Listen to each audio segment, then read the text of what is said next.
All right, everyone. So we are in week 3 of the PPC Experts Academy. And week 3 is all about optimization. It's going to be a great night ahead. And this is presented by me, Ben Pate. So let's dive in. So once again, our class format is going to be some PowerPoint and some live walkthrough. And please, let's keep it interactive and ask questions. But if you would, just please wait until I ask you if you have any questions. After every section, I will stop and ask for questions, and that's a great time to ask those. But please remember to keep it on topic. Save the off-topic questions till the very end. We've been going for 3 hours on these webinars plus, so I've been answering all the questions, but please just leave off-topic questions till the very end, and you'll see that all the different sections are generally separated by the black and blue background slide. So without further ado, let's get started. So tonight we're going to go over campaign settings, dimensions, segments, keyword details, negative keywords, and keyword match types. And last but not least, we will cover what you need to do on an ongoing basis for optimization for your account. This is one of the biggest questions that we always get. So to begin, let's look at campaign settings. Now, what we're going to do is we're going to rattle through a bunch of things to look for. And when we get to the end, if something's not clear as to what to do, some of it should be obvious. Like, for example, if not in this section, but if split testing was one thing that we identified as not being done, then the way to correct that would be to add a couple ads and start split testing. But as I said before, we'll go through each section, and if you have any questions, save them till the end, and then we'll also be doing the live walkthrough. So if any questions like, where do I find that? Or, what does that mean? Or, save those till the end, and because you may find them, we may go over them in the live walkthrough. So just keep that in mind.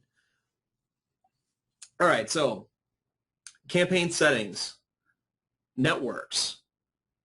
Most of these you should all be familiar with. We covered campaigns, actually account and campaign settings in week 1 of the PPC Experts Academy. So networks. Is the display network enabled? If it is enabled, is it isolated in its own campaign? If you do have the display network enabled, are banners of all sizes created?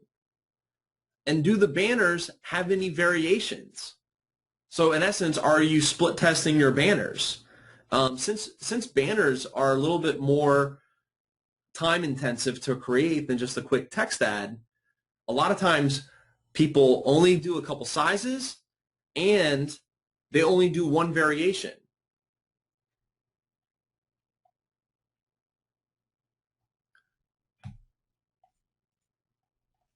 All right, sorry about that, guys. Does my audio sound okay?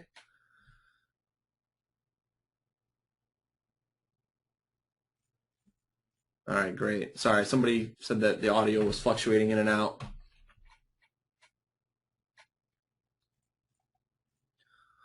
Okay, so banners, do you have multiple sizes, and are there any variations? And sometimes they can be very slight variations. They can just be where the button on one is red and the other one is green. You could then even do a yellow version. And basically what you want to look for there is which banners have the highest click-through rate. Because if you are using the display network, you may be using it on a CPM or cost per impression basis, which means that you're paying for every time your ad is shown 1,000 times, not how many times people click it. Devices. Are all devices enabled in a campaign? And then are devices isolated in their own campaign? So obviously if all devices are enabled, then they're not isolated. We know that. And does the website look good on mobile devices? This is a free resource for you. I will paste this into the chat box.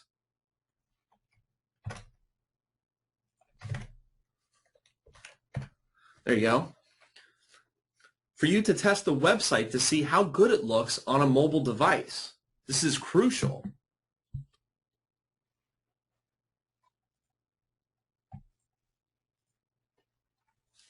Ad rotation. Is ad rotation set to optimize for clicks? The only type of campaign that maybe should be set to that would be a campaign targeting the display network. If you find the ad rotation set to optimize for clicks, then you may want to set it to rotate or even optimize for conversions if they have conversion tracking enabled. I've seen increases of 20% by even switching from rotate to optimize for conversions, because I did this at a time that I had several ads running in an ad group. It was a very high volume account, and we had quite a few conversions. So Google had a lot of numbers to crunch to make that work. So so check that out. Ad scheduling. Have bids been optimized during business hours? Or what about during non-business hours? Have bids been optimized during hours of the day?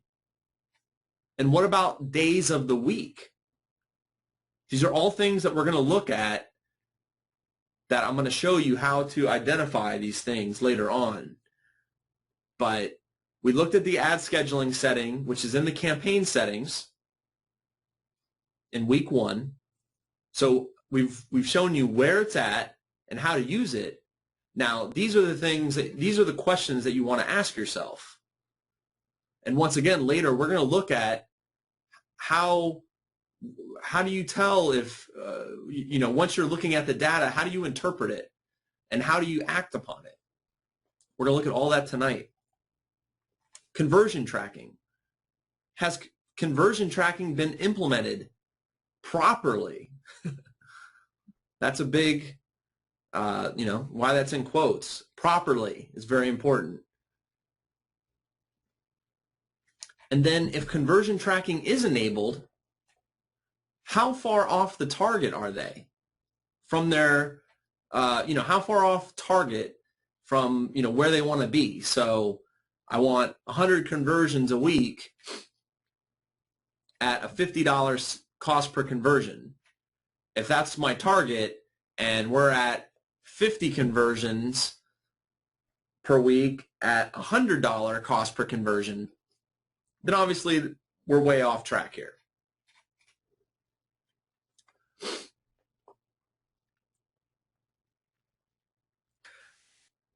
So before we move on to the next area, does anybody have any questions on anything that we already covered?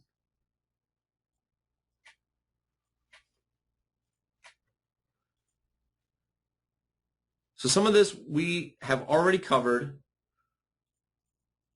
but basically we're laying the foundation for everything that we're going to be looking at tonight, because these are the questions that you have to ask yourself, and depending upon the answer is going to depend upon what you need to do.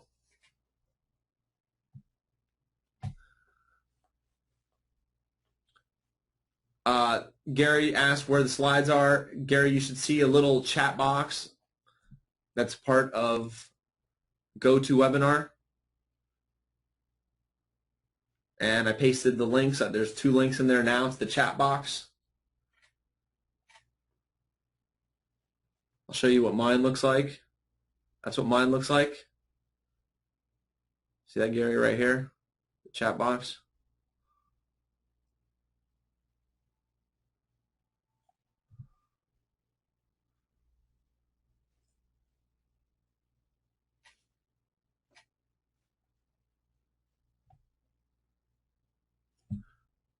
David, I have the schedule for ongoing. That's one of the last slides, the performer monitor. So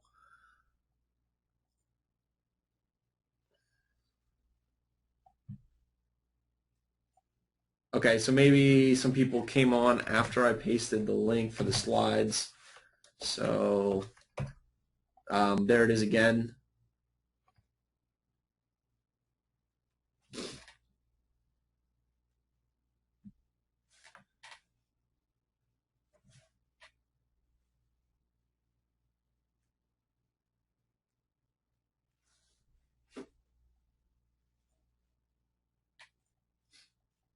All right, well, so let's keep moving.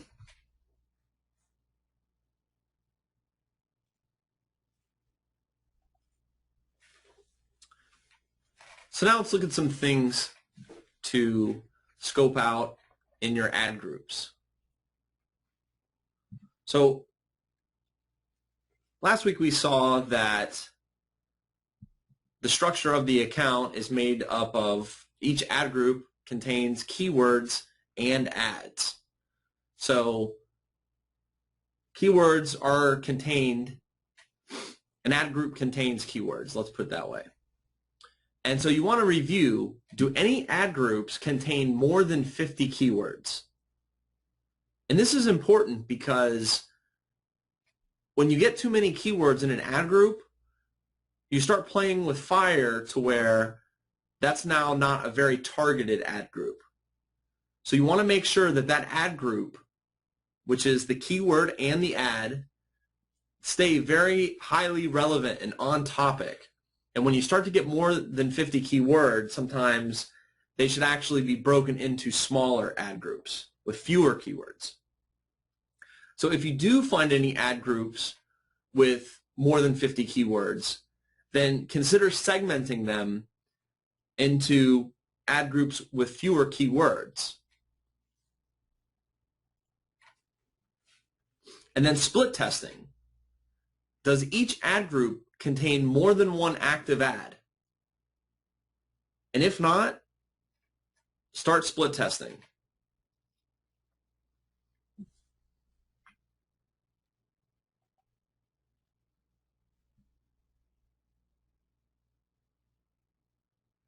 So I'm just going to field a couple questions here.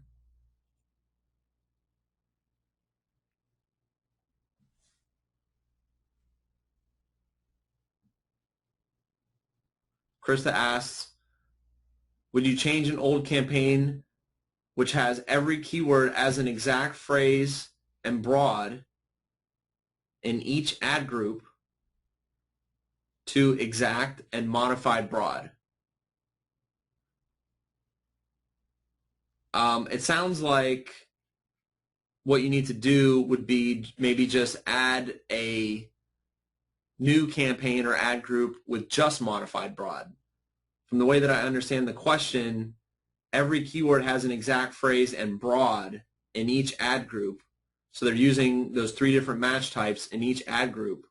And she's asking to create an exact and modified broad. So Krista, and we'll see some of this tonight, but you want to go ahead and since they're already broken out that way, you should very easily be able to see what's happening with those keywords. So how does the click-through rate compare on the different match types?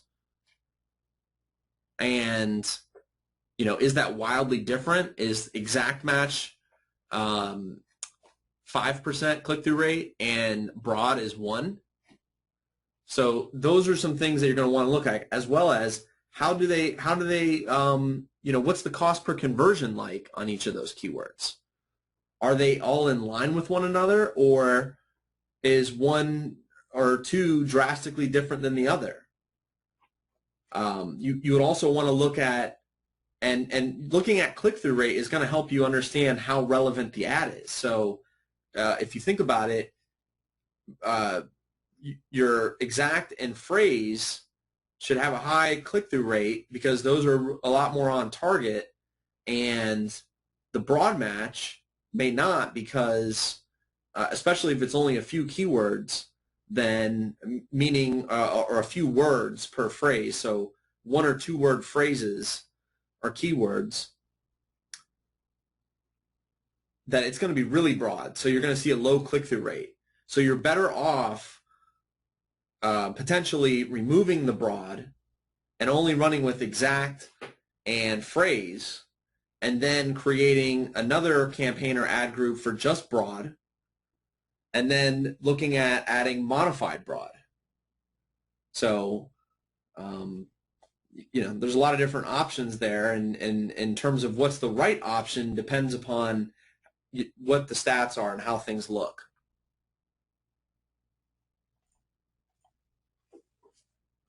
And then finally, Krista asks, how do you manage all the ad variations? So managing all the ad variations, if you have a bunch, can sometimes be very daunting. I particularly like using a tool called ClickSweeper, and I'll paste that into the chat.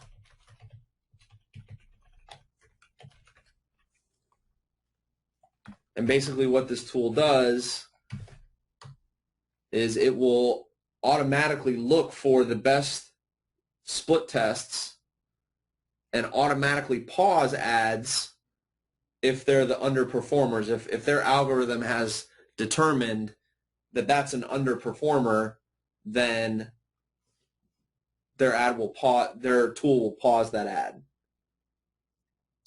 Also, to manage a large number of variations, you could allow them to run for a good amount of time so that there's conversions, and then you could flip the switch to optimize for conversions. That's basically what I did with kind of like the little mini case study that I mentioned in the beginning, was that I had a large account, high volume, we're split testing many different ads, and this was like when the feature first came out as well, but by flipping the switch from rotate to optimize for conversions, because I had a lot of data and I had a lot of ad variations, to go through each ad group or to even potentially use a tool could be a huge task. So by switching the switch to optimize for conversions, that just did it automatically.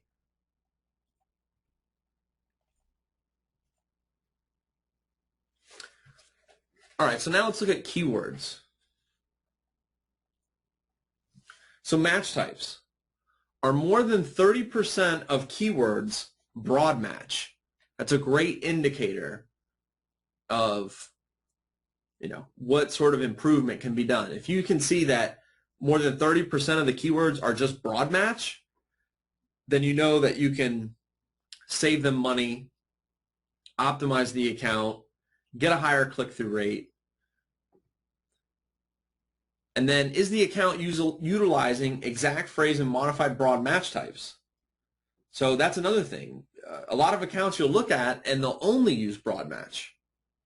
So just by some of the things that we're going to look at a little later on how to dive deeper into the stats, you will know which match types you should be adding.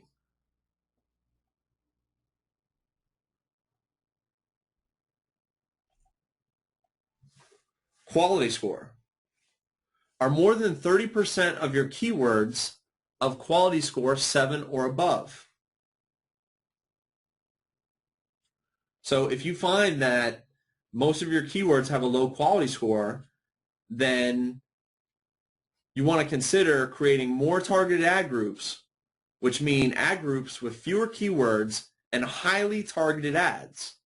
So if the keyword is red ruby slippers, then you want your ad to say red ruby slippers. You want it, that's what I mean by very targeted, by highly targeted ads. Those are the ads that are going to get a high click-through rate, and as long as you're driving traffic from the keyword to the ad to the landing page and everything is all in sync, that you should be good. Now obviously if you're driving people to, if your keyword is red ruby slippers and your ad says red ruby slippers, and then you drive them to the hats page, then that's not very targeted. So they're going to get frustrated. You want to drive them to what they're looking for.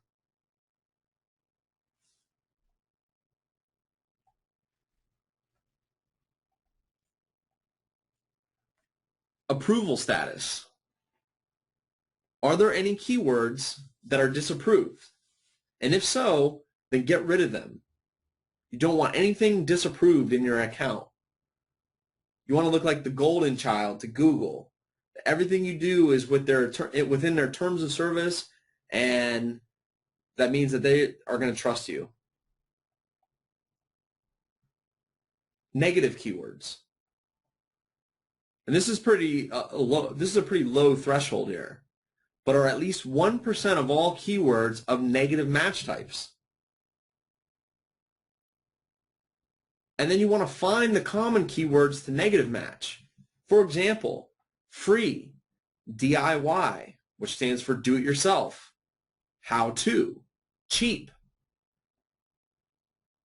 Depending upon your niche, these could be keywords, common keywords to negative match. Others that we've mentioned in other weeks could be things such as jobs, or employment, careers.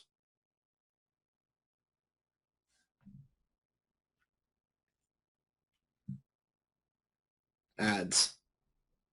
Let's talk about ads.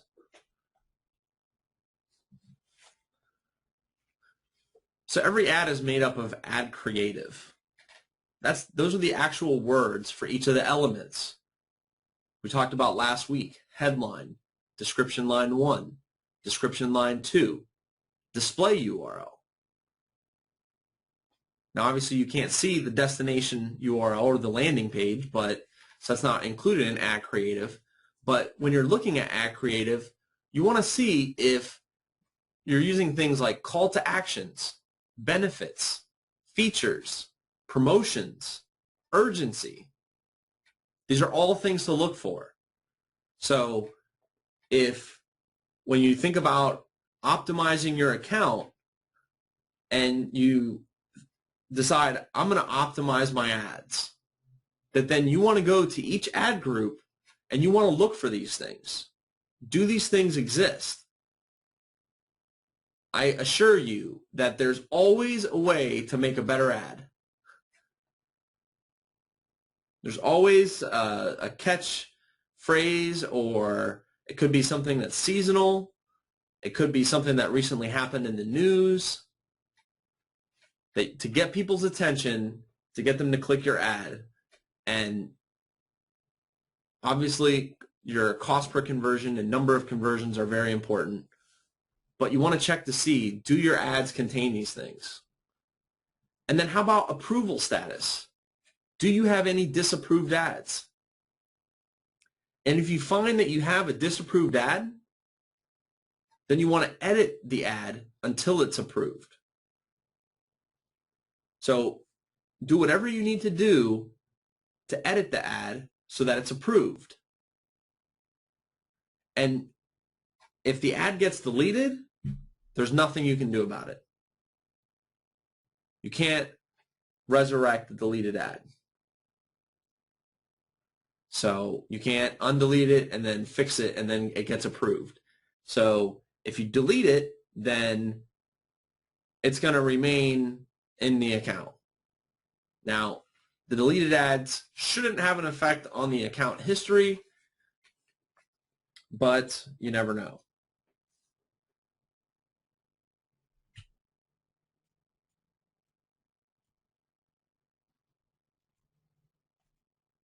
Extended headline. Are ads making use of the extended headline feature? Which means they're ending description line 1 with punctuation. If you find any ad groups that this hasn't been tested, then that's a great thing to test. Display URL. Do ads contain more than just domain.com in the display URL? Things to test. We talked about some of these last week. camelcasedomain.com/keyword. Camelcase keyword.domain.com/keyword. And you can even try keyword.domain.com, camel case. You can also try that lowercase. But those will work in the display URL.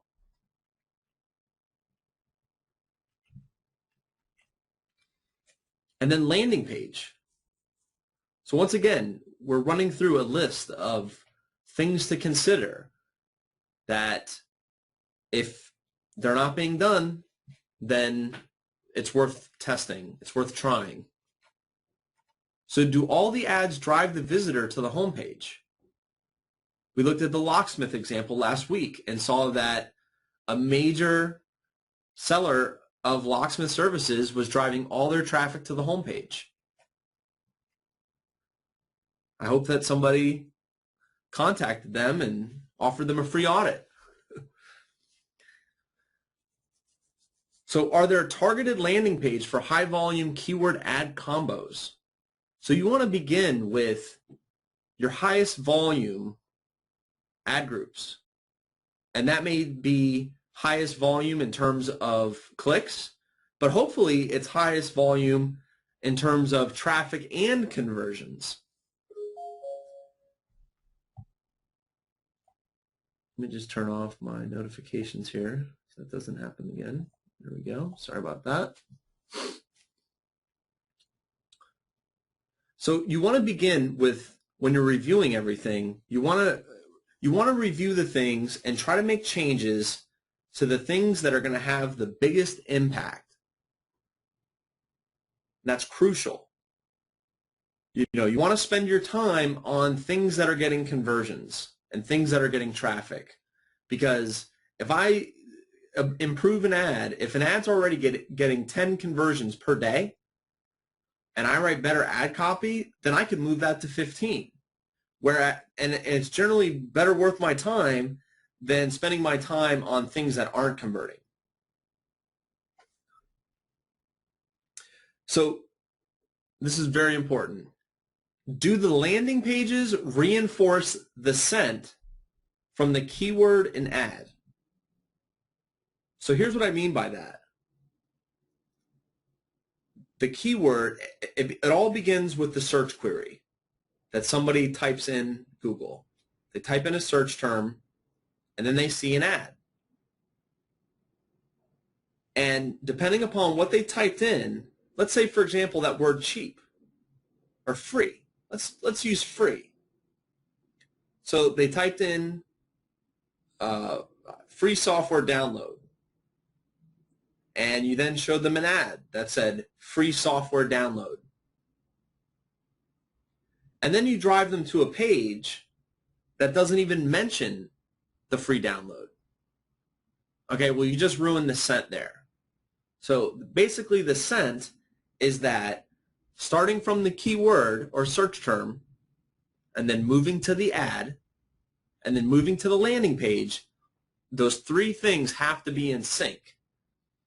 If you drive someone to a page, if they typed in cheap suits and you drive them to a page that is sorted by the highest price suits first,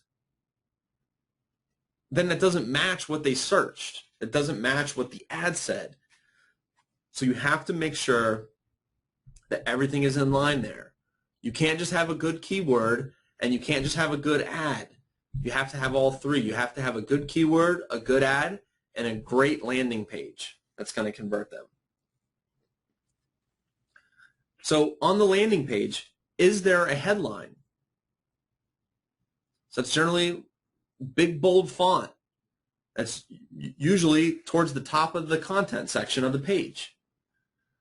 And that's a perfect example of matching the scent of the keyword and ad, where you can do that in a headline. Are there any call to actions? Can you easily see the phone number? That's a huge mistake that most people make. Now, obviously, some people don't want to drive traffic for phone calls, but for most offline businesses, they do. So you want that phone number to just pop as soon as you don't even want them to look for it. There's a good book called Don't Make Me Think, and it's all about conversion testing, and that's what it's really about. Don't make somebody think. They look at the page and the phone number automatically pops out. Just think, we're a microwave society. Everybody wants everything now, and they don't want to read, and they want the information quickly. And then, does the page load quickly? Somebody mentioned in the chat box earlier that Google's factoring that in on quality score, and they're right. They are.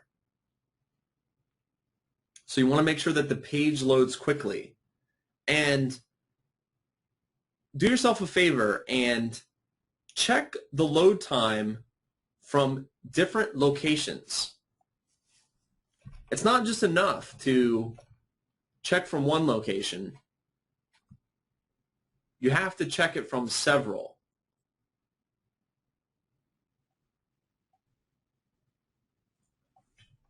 And I'm going to paste in a tool in the chat box that will allow you to do just that. It's a tool put out by Uptrends, and you can test your website load time from around the world.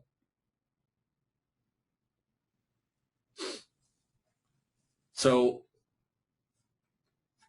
just to give you an idea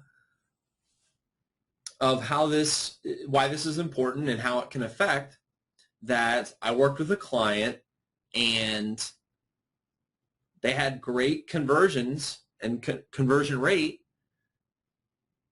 like here in Florida, but then they had a campaign that focused on Colorado, the Midwest, and the conversions were much lower. Well, what I discovered was that their server was hosted locally. And so when we would load the page here locally, hey, everything looked great. But through my analysis, I discovered that the page was loading slow in the area that they were targeting, in Colorado, because that was a lot further away than when we were just testing it here locally. Does your landing page have a privacy policy, terms and conditions? Contact us and about us. Now, privacy policy is a definite must, 100%. The others could be debatable, but it's always good to cover all your bases. And then, this is another huge area that most people miss. Does the keyword actually appear on the page? I can't tell you how many people, how many accounts I've looked at where they were all concerned because they had a low quality score, and not only did they have a bunch of broad match keywords, but the keyword didn't appear on the page anywhere. And that's what I mean, and that goes back to the scent. So, like I said, red ruby slippers is what they searched. Red ruby slippers was the ad, and we drive them to blue velvet shoes page.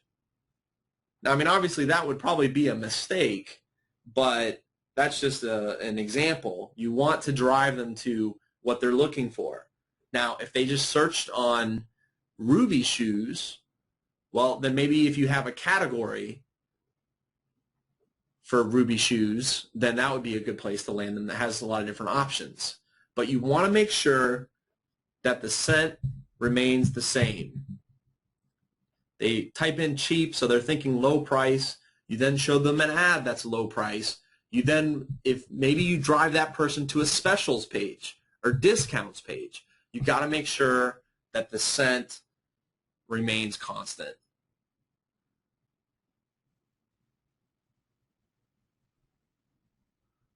So I just want to jump to a couple questions here. Carol asked, does Google delete ads or just client? So the client deletes the ads, or you may delete the ads. A lot of people delete the ads. I suppose if Google was potentially doing some work on your campaign, then they may have, but that would generally be something that you or the client does. So Reg asks, should landing pages make small mention of other offers? And more than likely, yes, but it really just depends on how it's done. It just all has to be tested. But it's almost like adding related items on a shopping cart. Now, granted, a shopping cart's a good place because they've already taken the action that you wanted and added it to the cart. But if you distract them, then they may never order.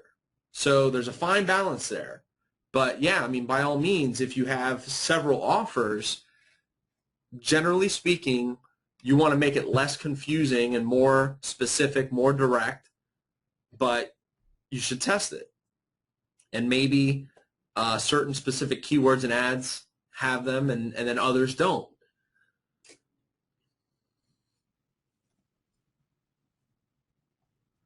Fred asks, load times, what's your target load time?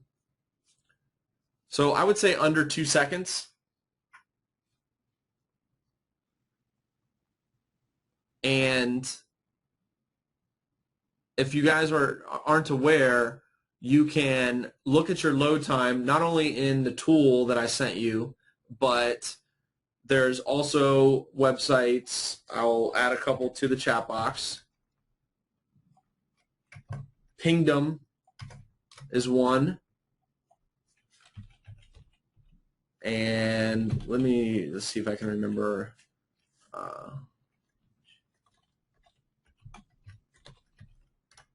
And one of my favorites that I like to use is webpagetest.org.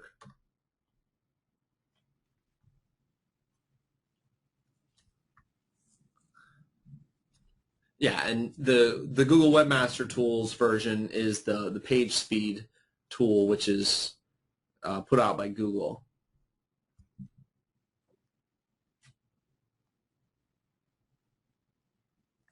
And yes, Michael, you want to have a privacy policy in all instances.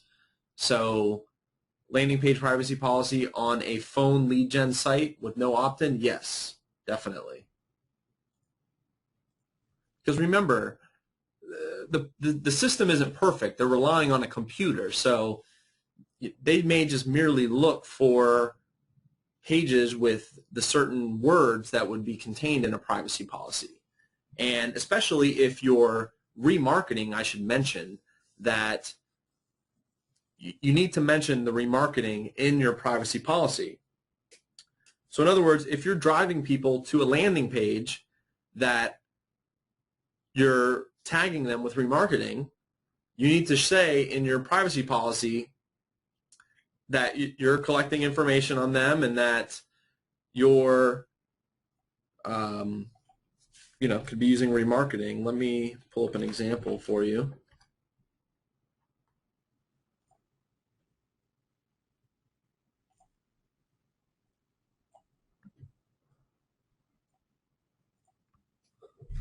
So here's an example privacy policy. But, information we collect, use of cookies, and then remarketing and internet-based ads. Third-party vendors, including Google, show our ads on sites on the internet. Third-party vendors, including Google, use cookies to serve ads based on a user's prior visits to our website. And then you give them an option to opt out. These are the links here. If you just go to My AdWords Audit, I'll just paste this link directly into the chat box as well. But if you go to myadwordsaudit.com and then click on the privacy policy in the bottom left, you'll see all this information.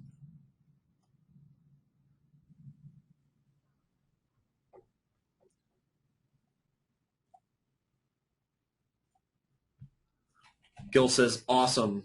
Thanks a lot, Gil.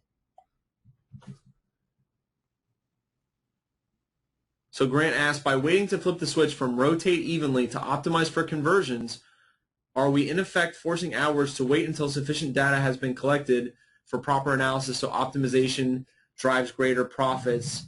If so, when should optimization be triggered? Now, that was just a move that I made on a very large account. So we were getting, not only was it a very large account, but they were spending over $100,000 a day. We were getting, I think, close to 10,000 visitors a day. So we were collecting a lot of data very quickly. And there was a lot of variations, and that's why I did that. Now, my recommended setting for you all is rotate. But then you have to go in and check out your ads. So if you have however many ad groups you have, you got to jump in and check it out. Now, you can also jump into the ads tab and then just sort it by cost per conversion or no conversions, and then you'll find some of the bleeder ads. And we throw around terms like stop the bleeding, trim the fat in regards to AdWords management, pay-per-click management, and the bleeding is if you've got a split test, an example of bleeding would be you've got a split test running, and version A has a cost per conversion of $500, and version B has a cost per conversion of $100. So, and maybe version B maybe was your control. So maybe you always had a $100 cost per conversion, and then you decided, hey, let me try something new, and it's not working. It's not working good. So you want to stop the bleeding on that and pause it and potentially even delete that ad.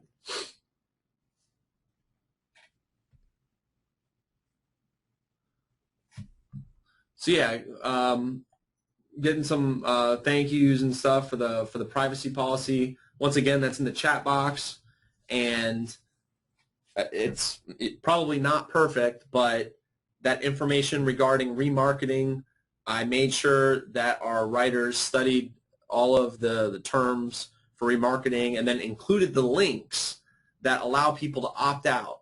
So if you're ever being stalked by ads with Google, that's one way to opt out of those ads. But obviously you want to make sure that you're probably, I assume that that's relying on your Google account. Another way could be clearing your cookies, but.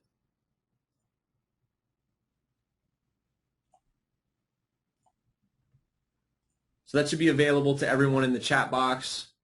If not, just go to myadwordsaudit.com and click on the privacy policy in the bottom left. And then yes, Grant, so for small potato operations, manual management is probably best, definitely. If you've only got a couple ad groups or several ad groups, you can pop in and look at those things in 15 minutes.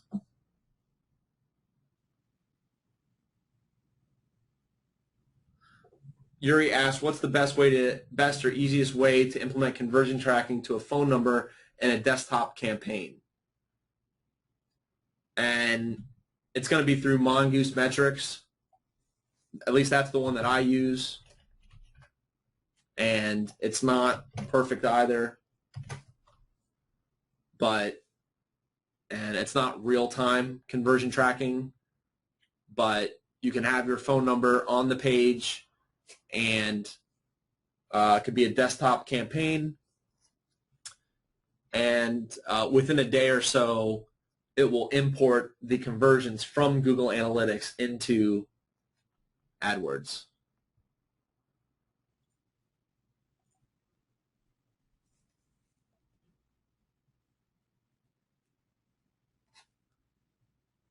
So Randy asked the difference between a benefit and a feature.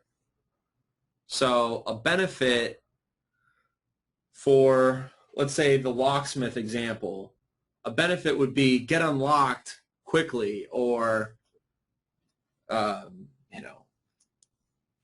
Just trying to think, not losing your job could be a benefit, right? Like if you're locked out of your car, and then what's a benefit of getting the car unlocked quickly? A feature would be, and it's kind of, for the locksmith example, a feature could be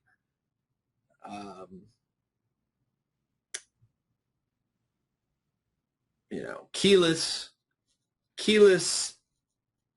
unlock system, or some sort of certain way. I mean, locksmith isn't the best example in regards to a feature, at least not that I can think of. But generally, features of like products would be, a feature is like that it has a camera, but a benefit would be that you get to take pictures of your friends and upload them to the internet. So yeah, David mentions that 15-minute response time could be a feature. That makes sense. You're right. And then benefit, get unlocked quickly. Keep your wife happy. Don't lose your job. Those would all be benefits of get back to work or get back to having fun. That would be a benefit. So those are the types of things you want to play with, and you want to try to tease their emotions. Also, too, you want to find the pain points. So, what that person searching, what causes them the most pain?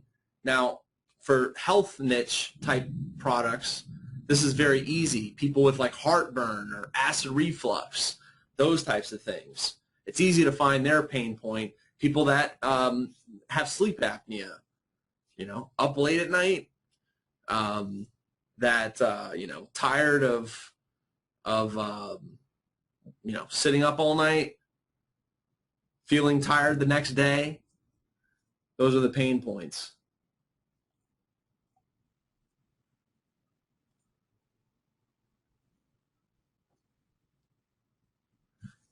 So Pat asked, if you're advertising on a keyword that is a competitor's name, do you have to have the competitor's name on your site? And that's a great question, Pat. What I always recommend, and actually you have to do this very cleverly.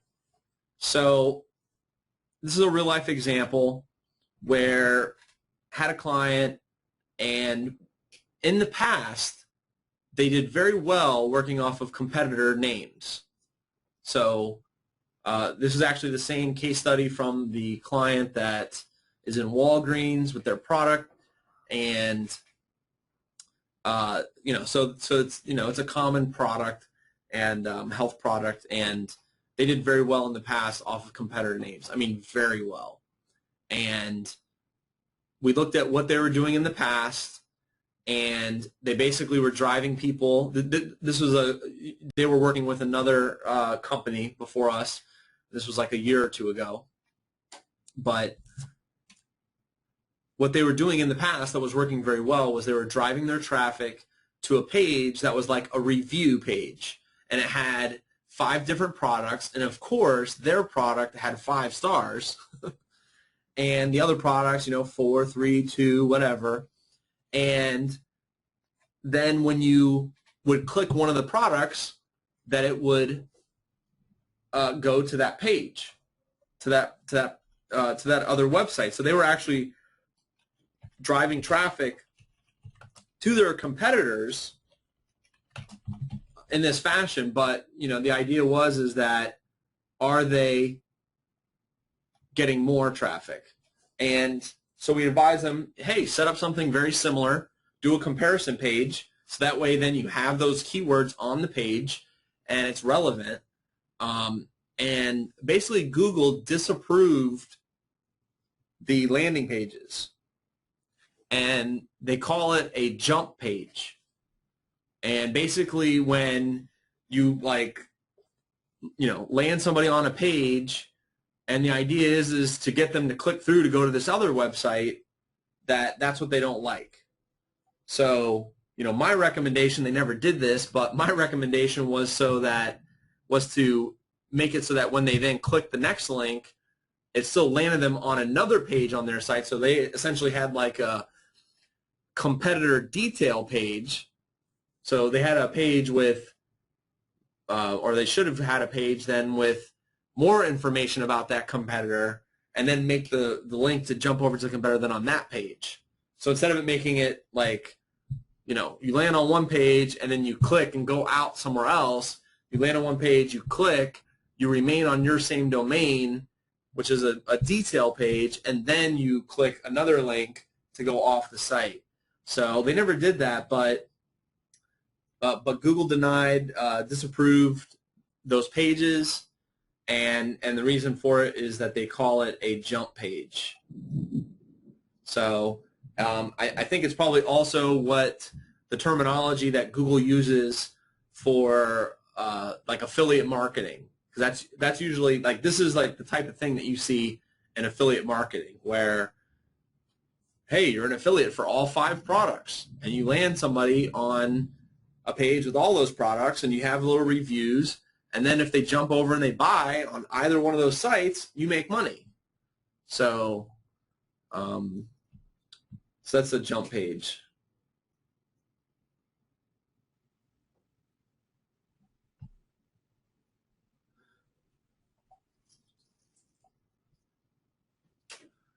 So Gil asks, landing pages, can they have opt-in forms, or is it better to bring them in and then direct them to opt-in form on another page? Generally speaking, Gil, you want to have the form on that page, but once again, it's something that you have to test. You could drive them to a page that has a bunch of different buttons and then drive them to the form page. So like, for example, like this one. So you can land somebody on this page, and then there's no form on this page, but then you click it and you go to the page with the form. So that's like, you know, what we would call like a 2-step process, or like a 1-page checkout. So generally speaking, like the 1-page checkout or the form on the page is what works the best, but it's something that you just have to test. But you know, your different variations would be 1-step, 2-step, 3-step, because you can then even have a multi-part form. Maybe you land somebody on a page and it has the form and it says name and email, and they hit submit. But then on the second page you ask them for more information. So that would be like a 2-step form.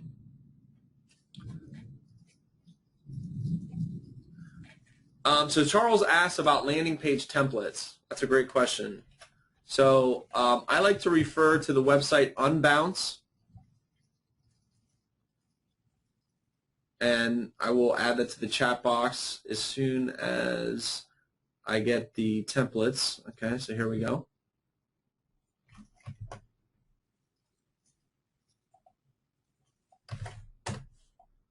And I'll just bring this over. Okay, so for landing page templates, Unbounce is a website that allows you to easily split test pages. And this is what they do. This is all they do. And what they track is like A/B testing, and they track, Unbounce refers to the bounce rate, but you can also track conversions. So like, let's see a couple different examples.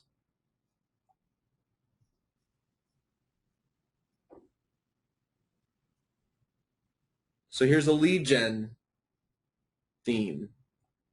Banner on the top, logo, headline, features, benefits, form. And you can see with this one that the form, part of the form is above the fold, but it looks like part of it is not.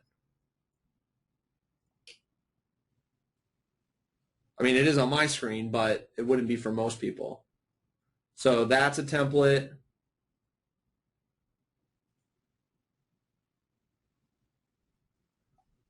So this is another template. It looks like they removed the headline.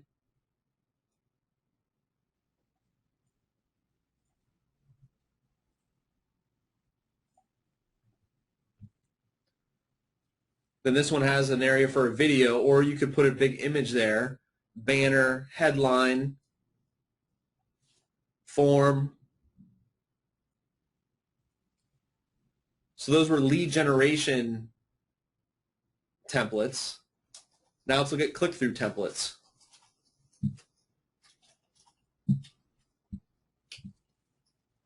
So these are good. These are templates that are designed to get people to click through to another page or to take like a click action. So I want them to play this video. Describe what they get. So you can see all the different examples that they have. I mean, this is good stuff. If you haven't seen this website, and you may even want to think about using it, once again, look at there, phone number. Start your free trial. So, I mean, these are great templates. Product launch templates.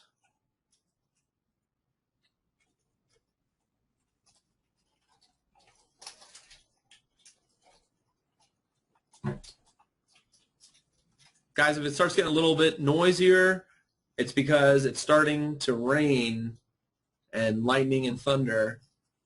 So hopefully we don't lose power. But if you hear some rain or some noises in the background, then that's the reason why.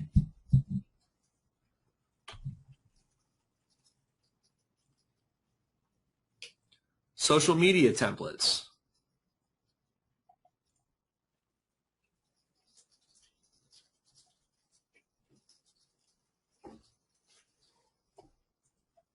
So here's the source code for all of that. So you see I'm just there. This is just an iframe.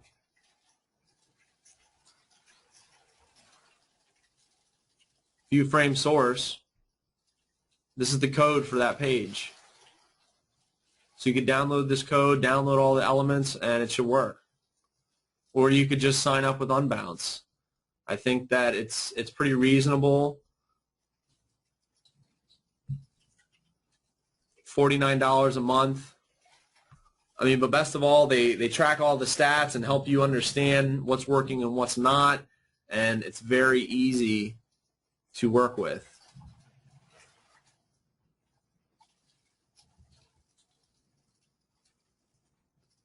Yuri asks, how do we integrate these landing pages with an existing client site? So the way Unbounce works is you set up a CNAME on your domain. So it would be, so like it could be landingpages.yourdomain.com, and then you just direct the traffic to that, and they, they host the pages essentially.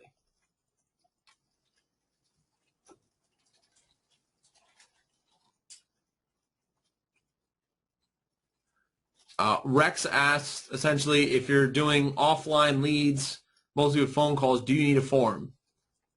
And probably not. So our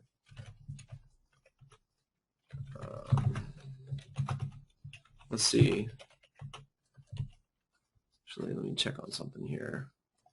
Service.net.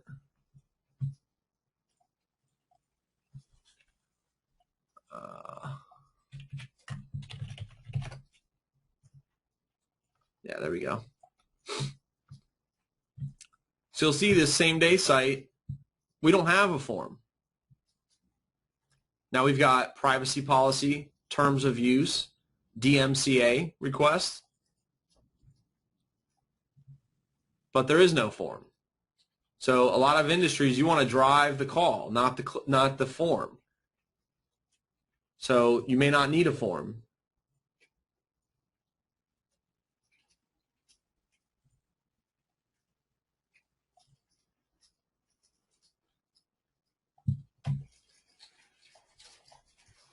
Paul asked, what does that do to the speed of your site? Can you clarify, Paul? What does what do to the speed of the site?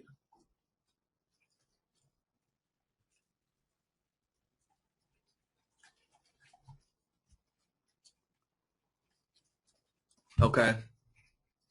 Just hit me back up, Paul, when you figure it out. All right, guys, let's keep moving. So, I mean, we just kind of covered somewhat 101, what things to look at. Now let's look where to look. So first we're going to check out dimensions. So dimensions are your friend. So you may have seen them already, hopefully.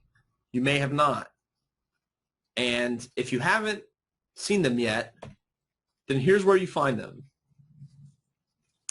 So you'll notice that I have two squares. One is red and one is blue. Now, it seems that most of my accounts, I have dimensions, the dimensions tab already enabled, and I can see it. So I don't have to do anything special. Now, Google may have enabled that by default, but that I know that in the past, you had to click this little arrow where the blue box is, and then there was a checkbox to select dimensions. So when you're on all online campaigns, if you don't see dimensions, then click that little down arrow, and you should then be able to add it. So let's look at like what you can do with dimensions. I mean, this is really cool stuff. So the first thing you can look at is time. And by time, I mean hour of day, day of week, day, week, month, and quarter. So, I mean, that's the level of detail that Google gives you when analyzing things. So you can see how many clicks by hour of the day, how many conversions, what's your cost per conversion by hour of the day. That might be useful for day parting. Day of the week. Hey, in that appliance repair industry, Monday and Tuesday were the biggest days of the week. So you can bet that we were upping our bids on Monday and Tuesday to make sure that we capitalized on as much traffic as we could have possibly gotten. So not only that, but then it helps you to see seasonality with different quarters. So if you're working with an account that has a lot of data, then you can look at the trends through different quarters. Then also conversions. So you can check out conversions. Reach and frequency. Now this has to do with the display network. So the reach is like how many times your ads are being shown.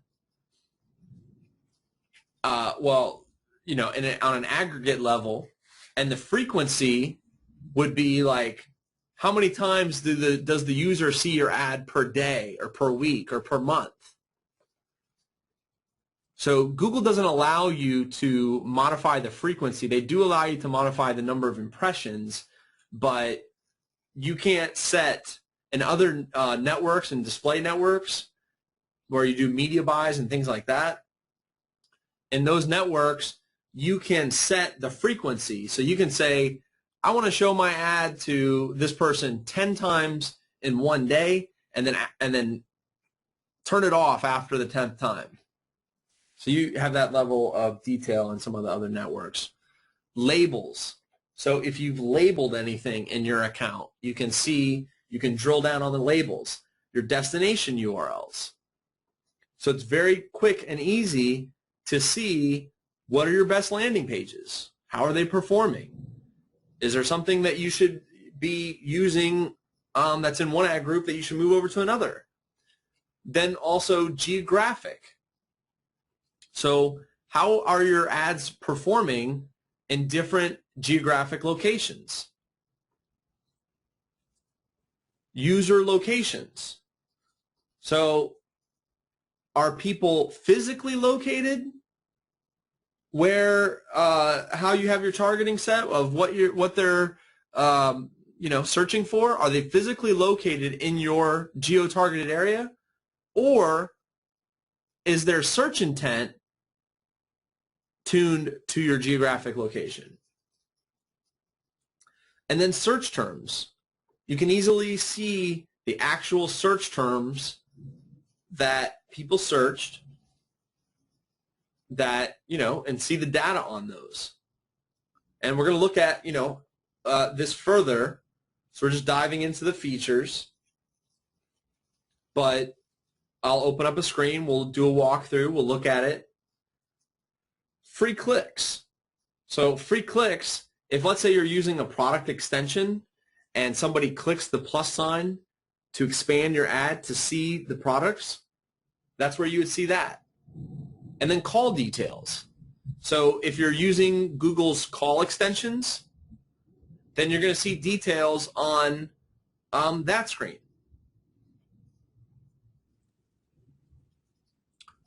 So let's just dive in real quick and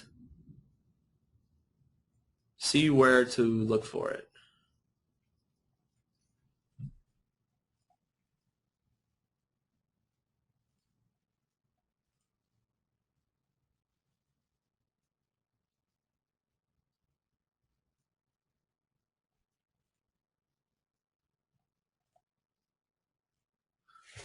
Okay, so dimensions.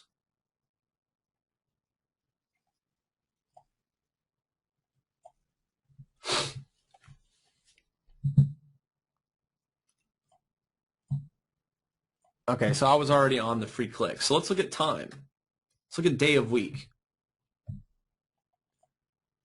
Now, depending on what you're looking at, you may want to sort it by day of week. So it goes in order: Sunday, Monday, Tuesday, Wednesday, Thursday, Friday, Saturday. Or you could sort it by cost per conversion. But what you want to look at here is, are there any days that it's especially good? Or are there any days of the week that are especially bad? Now, what's good about this is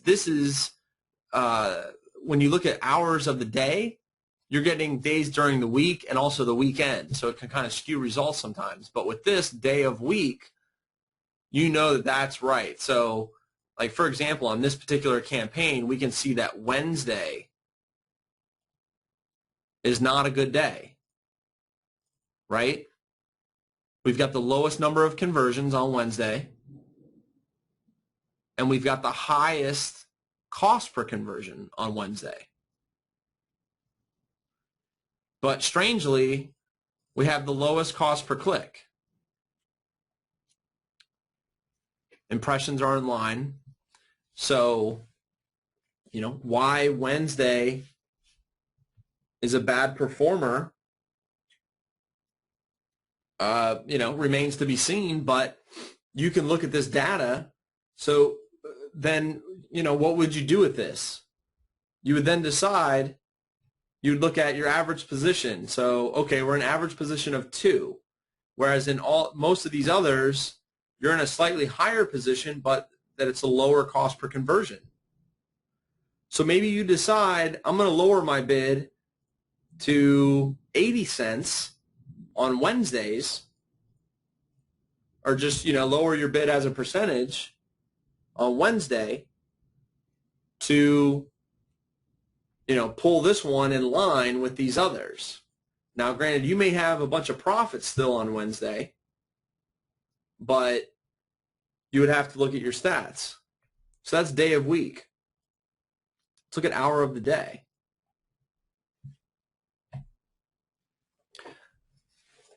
So once again, we have it sorted by hour of the day.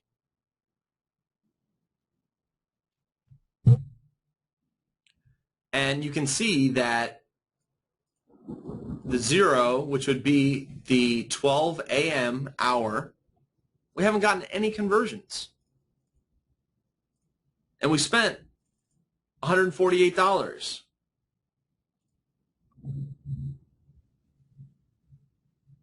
So, and this is all time. So, I mean, we have a decent amount of stats. I mean, there's only 130 clicks, but depending on how tight you want to run things, you could decide, hey, let's not show our ads at the 12 o'clock hour. Now with dimensions, something that I should that's worth mentioning is that I'm in the all online campaigns. So these are all the campaigns. But let's see if we wanted to go into a specific campaign, we could click on that campaign. You can now see it says pumps and then go to dimensions. And now you're looking at just this pumps campaign and how it's performing. So like here's another takeaway.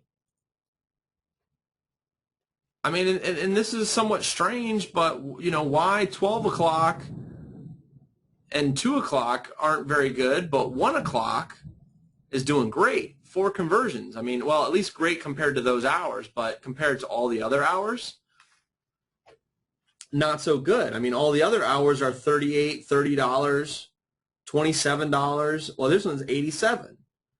So the takeaway would be that you may just decide, you know what, I'm not going to run during the 12, 1, 2, or 3 a.m. hours.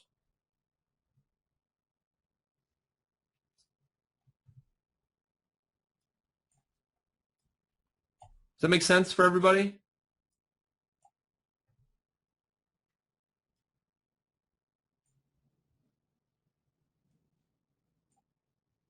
All right.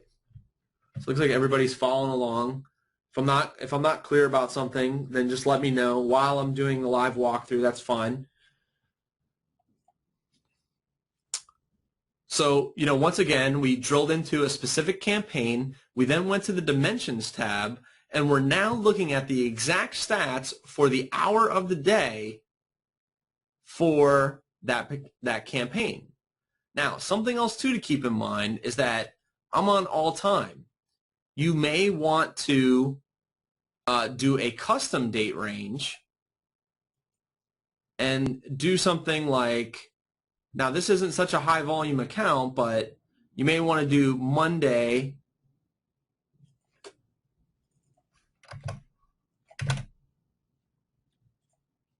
so Monday to Friday.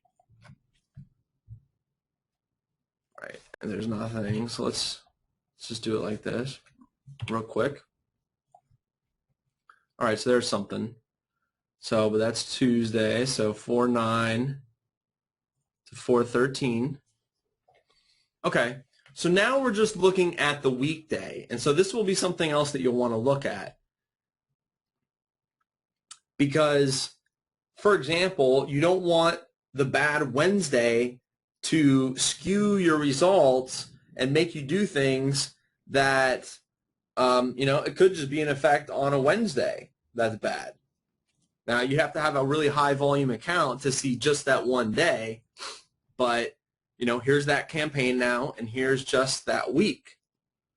So during the week, we can see that, so 15, that would be the 3 o'clock hour, 3 p.m. That 3 p.m. is not so good. Whereas 11 and 12 and 10 actually, I mean, it looks like pretty much 9, 10, 11, 12, 2, 3, 3, 3, all very nicely in line. Also, too, you notice that 16, which would be 4 o'clock, we've only got one conversion at 56, and at 5 o'clock, 62. So the takeaway is that 15, 16, and 17, so 3, 4, and 5 o'clock hours, it's not so good. You may just want to shut off your ads. I mean, there's not really much to talk about there. Now, we're just looking at 1 week. So, you know, you don't want to necessarily base all of your opinions off of a small data set. I mean, you can see we don't have tons of clicks here. So anyway, so that's hour of the day. So that's time. Let's keep moving. As you can see, they've got weeks. So if we do all time, We can now see the trend with different weeks. So, here's where we started.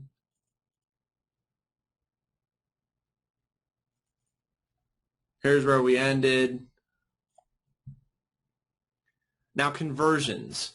So this particular account only has one type of conversion, which is the sale. So that's why there's no data there. But if we had some of the other conversion types that we looked at when we set up conversion tracking, you'd see some stuff there. Reach and frequency. This is for the display network only, day, week, month. Now, I'm pretty certain this particular account did not run with the display network, so labels. This account doesn't have labels, but you could sort it and filter it by that. So basically, dimensions is like an easy way to filter data on the stuff that you want to look at. Now, let's look at destination URL. So we can see, like, this is our best performing page. 244 conversions at $17, whereas this other page, so fountain pumps, is working way better than pond pumps. $59 versus $17. So this is the destination URL dimension. Geographic. Now, this is the location type, physical location or location of interest, or their search intent.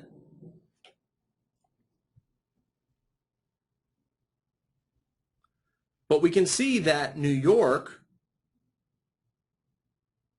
we get the most conversions from.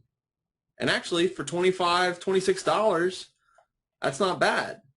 But then we look at Los Angeles and California, $44 and only 4. Other things that you want to pay attention to are the cost per clicks as well. Now we can see here in Colorado Springs, a really high click-through rate, 7.2. 4 conversions, $17. I mean, look at this, Springfield, Missouri, killing it, 40% conversion rate. $2.70. Now you'll notice that most of these say physical location. And that's one of the reasons why I recommend that setting when you're starting off. So anyways, this is the geographic page. Now what the type of things you want to do is on all these pages, you want to sort by different things. So there's location of interest.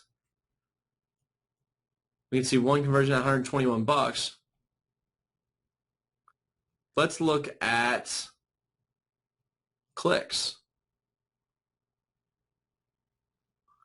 We get the most clicks from New York and the most clicks from Los Angeles, but you can see the huge difference there of, why are they performing so differently? Now the takeaway would be that maybe you decide to exclude Los Angeles, California, because you're only selling a $30 item or $40 item, let's say. Or maybe you decide to create your own campaign and target just Los Angeles, and then you can tweak your bids. But on these screens, you want to sort and filter. So for example, let's create a filter, conversions. I want to see anything that costs more than $100 per conversion.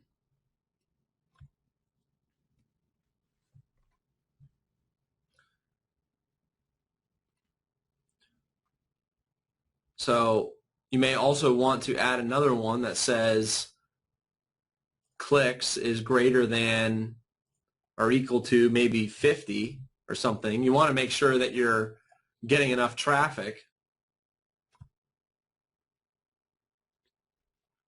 You could also base this on a conversion rate. But that's what you want to do, is you want to filter and sort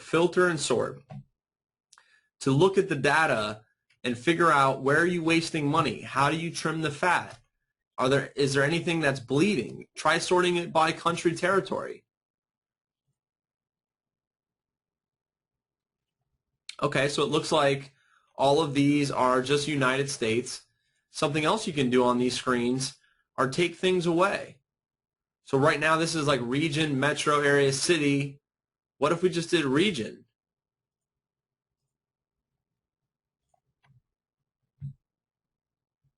So now that's just essentially states. These are only states.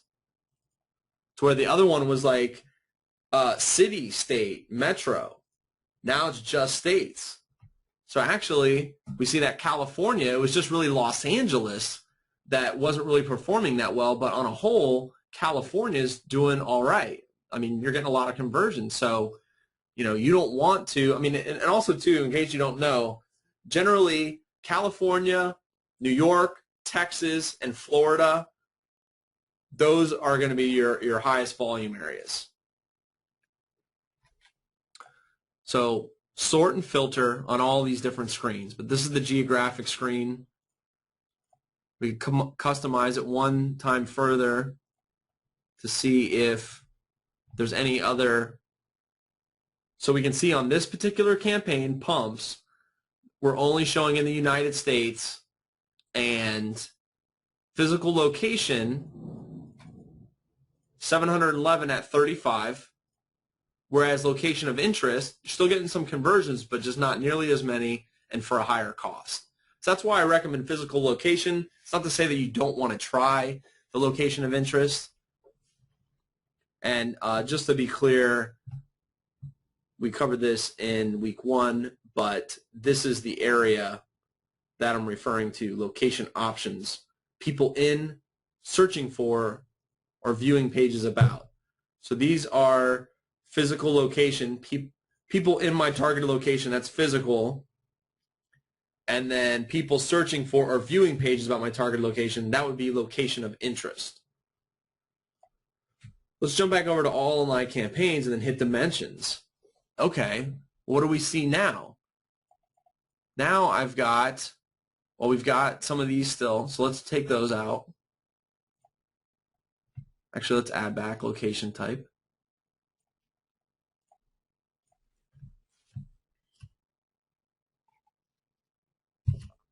So now we can see too that we've got some Canada traffic coming in. So that may be a good thing or a bad thing. There's only a little bit. Also too, I want to show you that if you may have found yourself wondering that you're looking at your account all day long and you're up to 10 conversions. Well, all of a sudden you refresh the page and you're like, oh man, that's sweet. I just got another conversion. I got an 11th conversion. Now, if you only have a couple campaigns, it's not too difficult. But if you've got 50 campaigns, then you may be wondering, like, well, where did that conversion come in at? Well, what you can do is have the time and then do hour of day. And then obviously you would set it to today. So it'd be like, you know, because I'm looking and I see, oh, we just got a conversion. Where did it come from? Well, then what you can do is you go to columns and you customize and you add the level of detail to where you add campaign.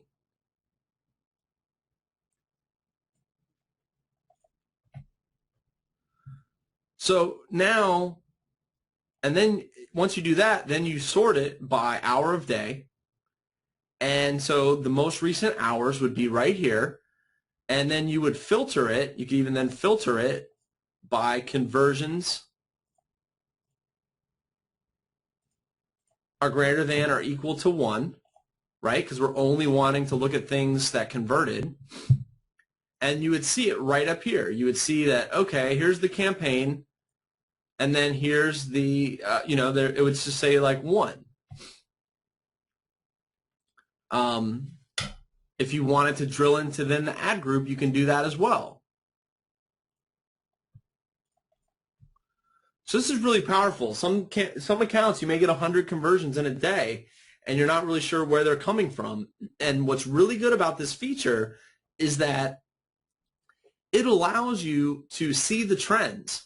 So if I may see that, oh man, all of a sudden, like, we're blowing up on pumps, and it's fountain pumps. Well, maybe I decide that, hey, I'm going to go in and increase my bids for that day, which, by the way, if I want to do an increase on, let's say, the entire campaign in that day, then I would just jump in the campaign settings. I would go down here to my ad scheduling. So today's Tuesday.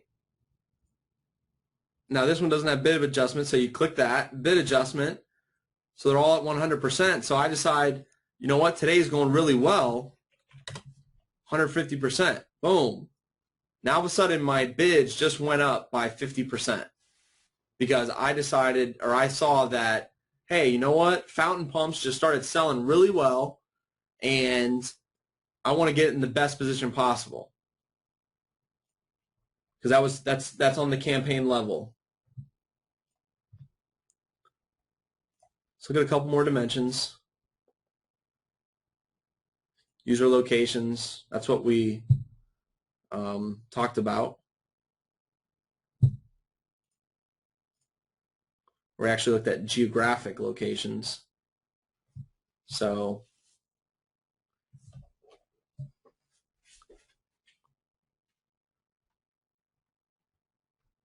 this is showing us exactly where Google thinks people are. So if you wanted to exclude certain locations,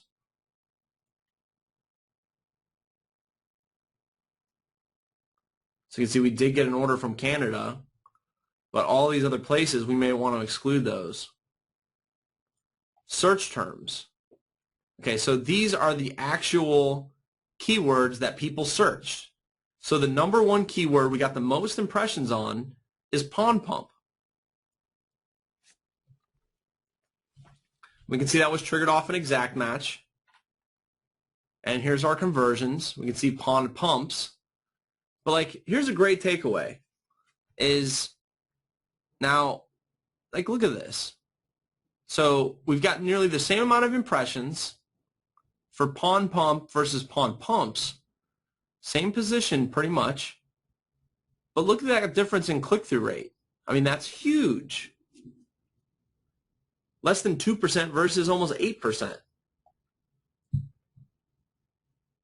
And look, it happens with fountain pump and pumps too. Fountain pump, a little over 2%. Fountain pumps, 7.58%.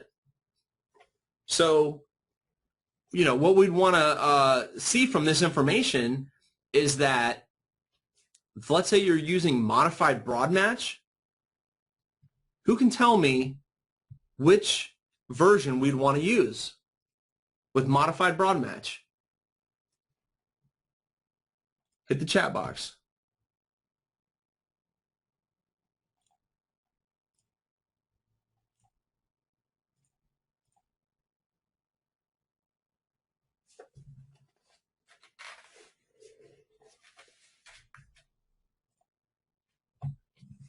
Right, so we want to use the plural version. And the reason that we want to use the plural version is that, remember, we learned last week that with modified broad match, it hits plurals, misspellings, and close variants. And you want to use the keyword that you have the highest click-through rate on, because that's what's going to help you have a high quality score. So in this instance, if you were going to add a modified broad match, now granted, whether the modified broad match was pond pump or pond pumps, it would still hit both of these. But you would want it to be pond pumps because it has such a much higher click-through rate. So Google is going to reward you for that. Same thing too with fountain pump and fountain pumps.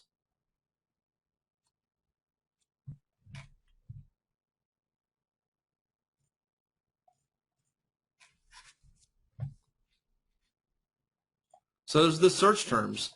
These are the actual keywords that people searched. So like, look at this. I don't have this as a keyword, as a bid keyword in my account. but that's what somebody searched. And look, we got a conversion at 2.29. And look, there's even quite a few impressions on this. I mean, look at that. Look how specific this keyword is, but yet we've gotten 2,000 impressions. So what do you think we should do with this keyword? We should add this to our repertoire of keywords that we're bidding on. Now, when you want to do that, there's a better place to do that, and we'll look at that here soon. Free clicks. So this is when somebody clicked the plus box on my product extension. 123 free clicks. Call details. Now, this account wasn't utilizing call extensions, but if they were, we would see the stats right here. Remember, we saw this last week with duration, caller area code, phone cost. All right, let's keep moving. Let's get back to our slides.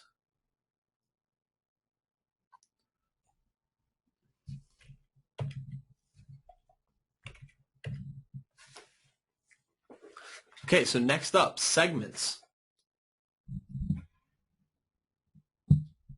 Segments are also very powerful,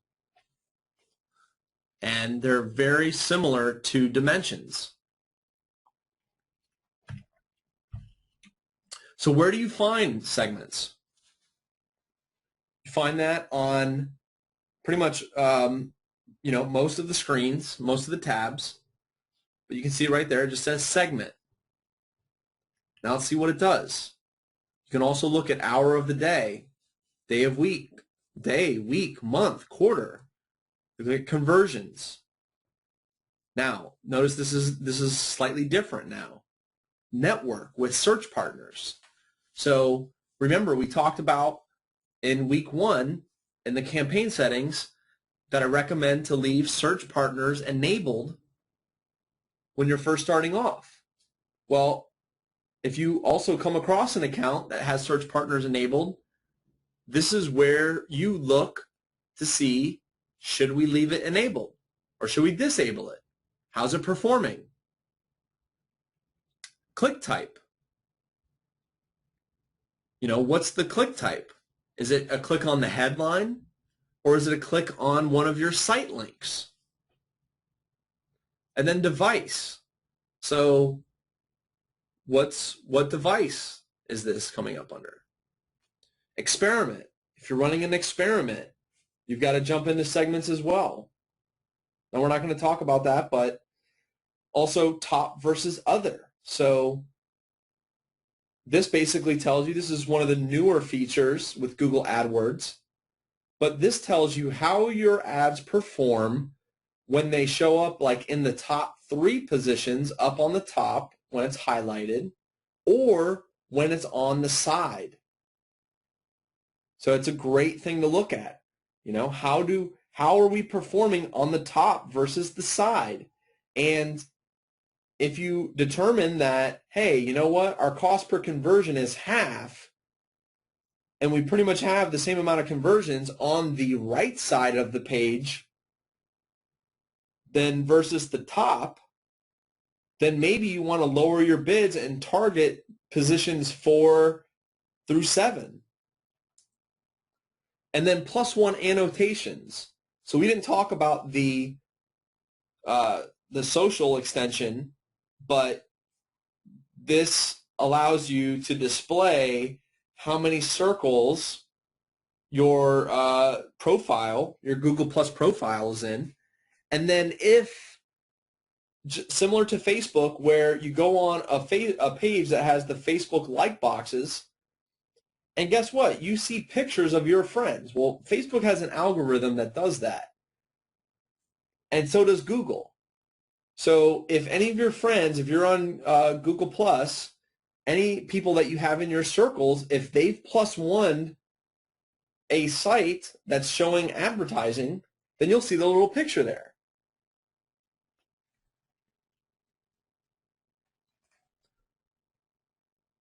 So let's take a look at where to find this.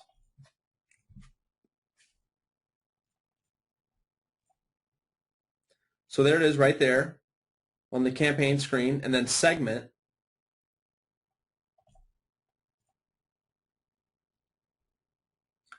So let's segment by day of week. So remember we were looking at pumps and seeing that, or looking at day of week and seeing that Wednesday is a bad day. Well, here's our pumps campaign. We can see it looks like it has a higher cost per conversion than most of the other days. Now let's look at liners. Okay, pretty much same thing there. Supplies. Wow, see? Okay, guys. So this is great. So this is a hidden gem here. We can see that our supplies campaign on Wednesday, look at this. $236 cost per conversion. Only 3 conversions. But look at all the other days. Look how good they performed. 25, 19. So this is the takeaway. Okay, you know what? Wednesday sucks for supplies. So we jump into supplies, click settings, scroll down to add scheduling, not running. Boom.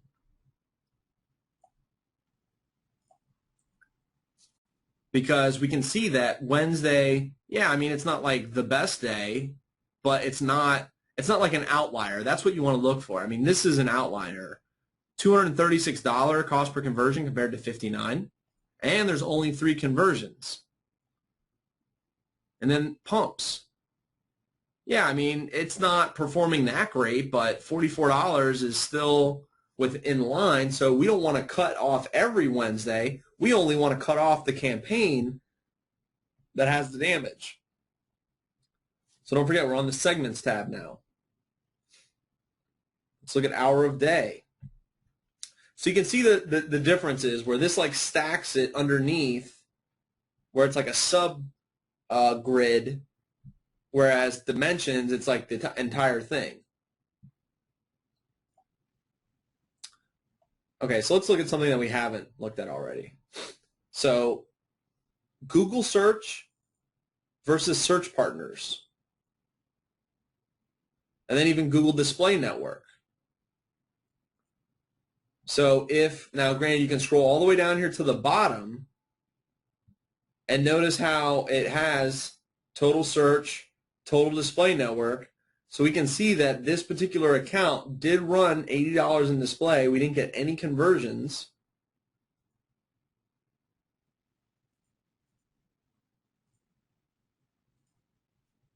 So you can expand the search right there. So we now see where instead of looking at it on the individual campaign level, we can see that, okay, well, search partners are about 10 cents less per click, and it's actually the cost per conversions is less overall now. So let's look at it on a campaign level. So this campaign search partners is less. This one it's less. Okay, so see this one it's more. So supplies, search partners, $64. Now you can't run just a search partners campaign.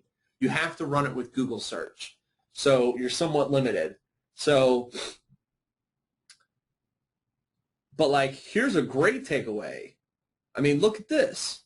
Google search, 16% click-through rate. Only 6% with search partners. So that's lowering your overall click-through rate. So like I said, depending upon how far off this number is going to tell you what you want to do with that. Now, remember when I showed you that hack for conversion tracking where we added the value? Let's see that in action.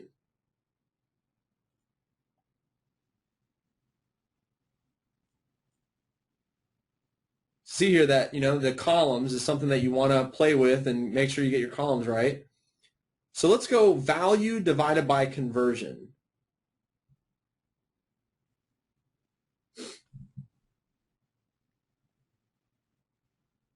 And conversion value divided by cost. And hit apply. Okay, so what we see now over here to the far right is we're now looking at search partners. So let's go down to that supplies. We saw this was more. Okay, so once again, here's the takeaway. We just now added value divided by conversion. So what does this mean? This is how much value we're getting per conversion, almost $66. Well, how much are we paying for a conversion? $64. So you see here, with the conversion value divided by cost, it's like 1, meaning that like we're basically breaking even. Now, this particular product, there's also a cost of goods sold, which actually isn't being factored into this because this is running actually off of the revenue. So they're getting in $66 and paying out $64. Well, their cost of goods sold is, they might only have a 30% margin. So in reality, they're only making $19 per sale, but they're paying $64. So they're losing money there. But look at the big takeaway here. Remember, this is the search partners. Now look at Google search. Remember when we were looking at these two, it wasn't very different. It's just $10. But now look at this. Conversion value divided by cost, 1.8. So with the Google search, we're making almost $2 for every $1 that we're spending. Whereas with search partners, we're basically breaking even.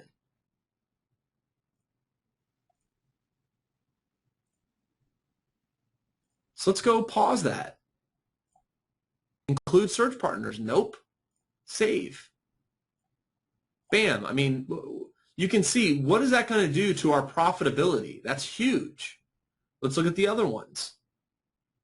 Okay, now the liners, they're both very similar. Pumps, also both very similar, 1.6 versus 1.5. So that right there is a great example. Now, this was just one campaign, but sometimes this is what the entire account looks like. So that's the takeaway from that.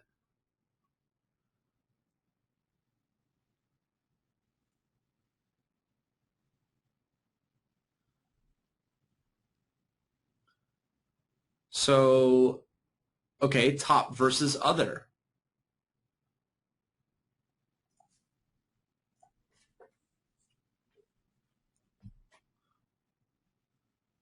Okay, so we can see our pumps category, or campaign rather, that with Google search,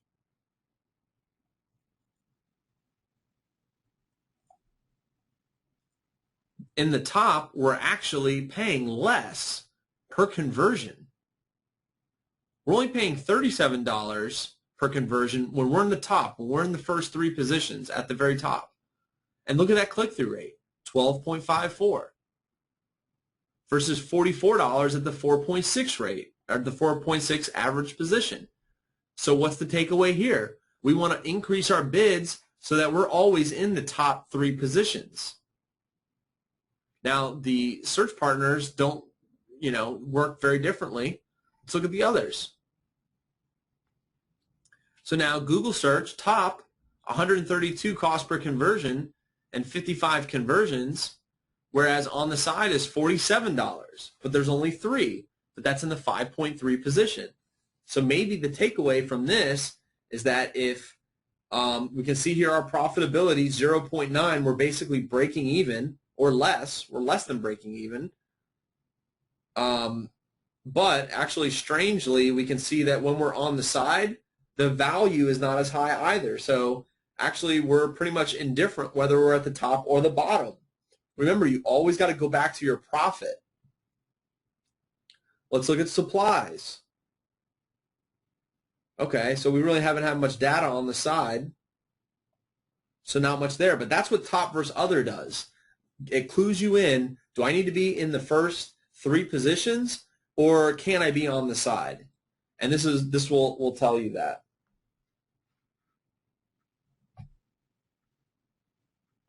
So segments and dimensions are very similar. Now you can run a report from dimensions. So you could say day of week, all time, and you could go click and download the report. But now what you can also do is that whenever you download a report, you have the option to add a segment. So I've actually never downloaded now this says add group report, so I was going to say downloaded dimension report and then did a segment as well. But when you do the download reports, you only have the option of the segments. You can't, there's no dimension. Okay, but you can download this report.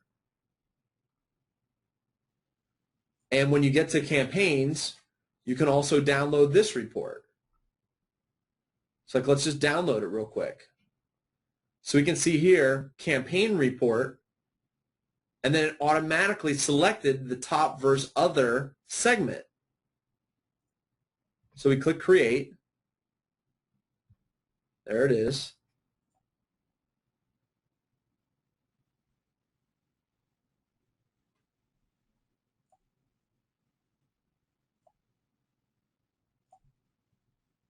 Okay, so there's our report.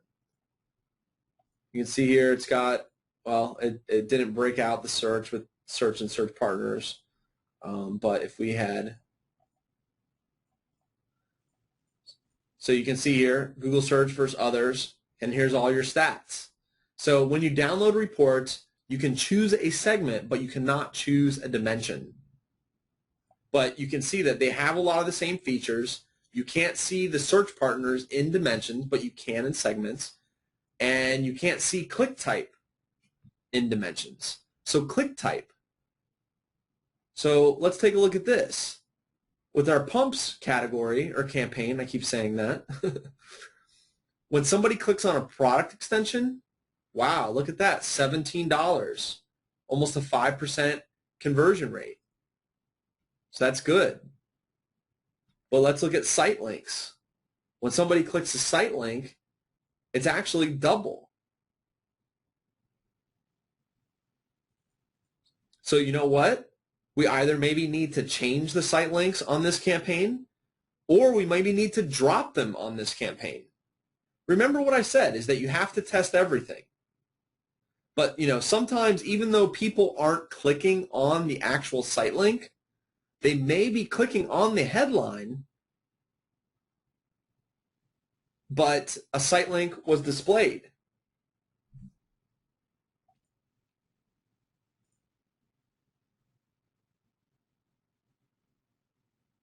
So you can see the supplies, we didn't have site links. We only had the headline.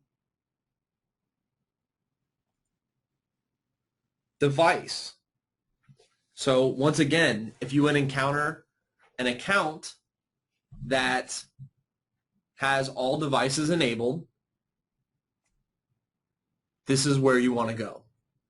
You want to hit the segments and then go under device.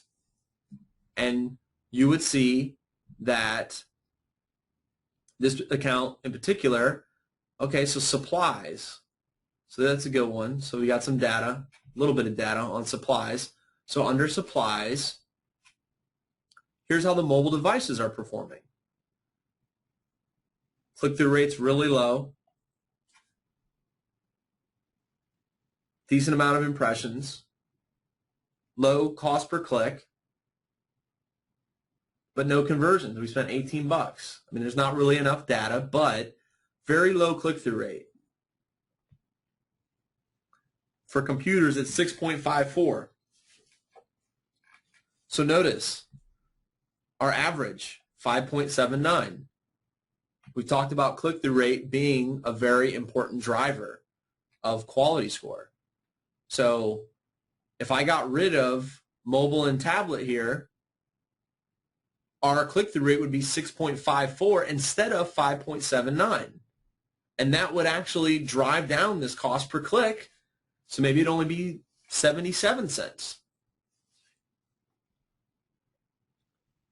So once again, if you have all devices enabled, go to segments and then go under devices and see how it's performing.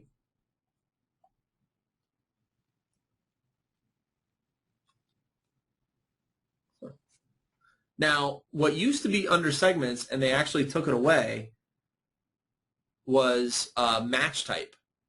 So if somebody had a broad match type, you used to be able to see the keywords. Well, actually, let's look at this. Maybe, I think you got to be on the keywords.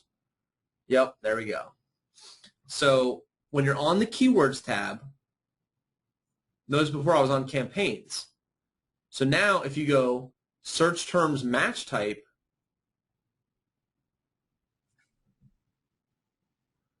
and then let's see if we can do this. Create a filter.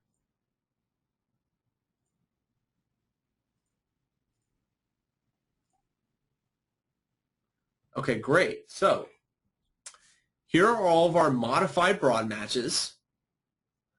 And then here is the match type that Google was, using when they triggered our ad. So look at this. So broad match, so we've got the pond pumps, plural, modified broad match. And the broad match, which would just be pond pumps, $99. Cost per conversion. So let's look at this, $69. So, I mean, that's huge. So the takeaway is that we would go to this ad group and add a negative match on broad match. We can see it here as well, 99 bucks. That's too much. Either that, or what you could do is create a broad match and then set a lower bid, but Google would probably still choose this because it has a higher ad rank. But that's just too much. So let's just go in and add it. Pond pumps. Negative broad. Okay. So now we can see that down here. Ad group level, negative broad. Let's jump back over to all inline campaigns. Remember, we're still filtered under, so we only want to see keywords that are broad match. So hence, this account, okay, so we do have a broad match here. And we can see that from this row, look at that, 7 conversions, broad match. Phrase match, exact match. I mean, the exact match is a lot higher click-through rate, but we can see we're solid on that. So then here's a great example too. So we've got broad match for total pond pumps. It's doing well. But then phrase and exact, look at that. $4.38, 6 conversions. So the takeaway is that we want to go to this ad group and we want to add an exact match and a phrase match for this keyword.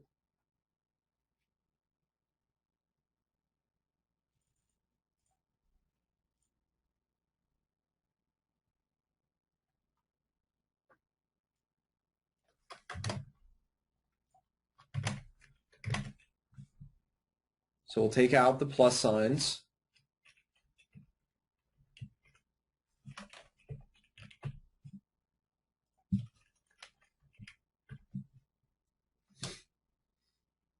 Whoops. It's one phrase, one exact. And there we go.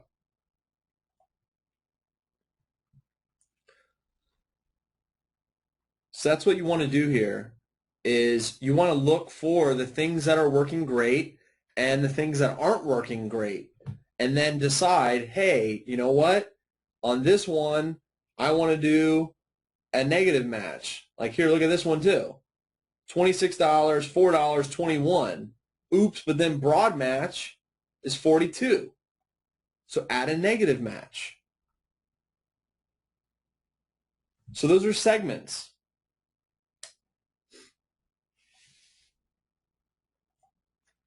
Let's take a look at some questions.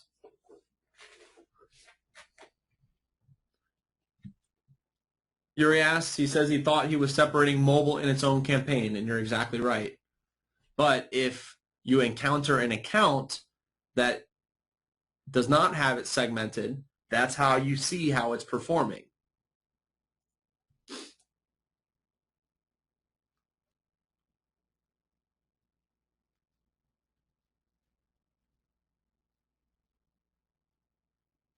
Cliff asks if the top versus other positions are only referring to the first page. My guess would be that it's doesn't matter what page it is. If you're at the top, you're at the top. If you're at the side, you're at the side. Whether it's page 1 or you're on page 3.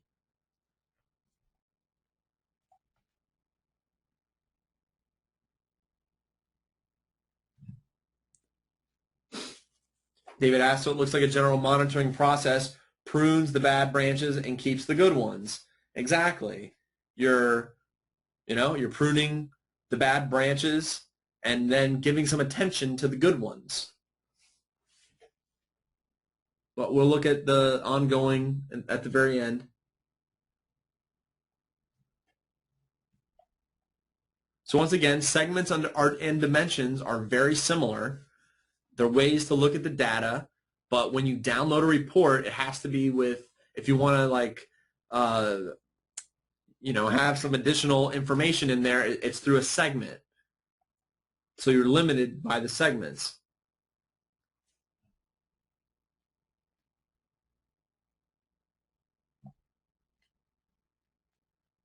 Chris is actually asking on this same-day appliance how I did conversion tracking without a form. I'm using Mongoose metrics and their keyword level call tracking.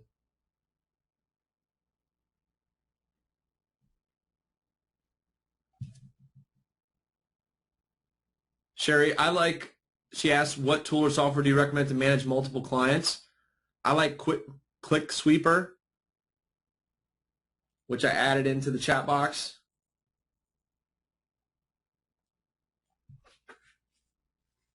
But mainly Google, but Google only does Google. So I like ClickSweeper. I've also used Search Manager. That's the one that American Express was heavily promoting. I've used that. Yep, ClickSweeper. I've used that.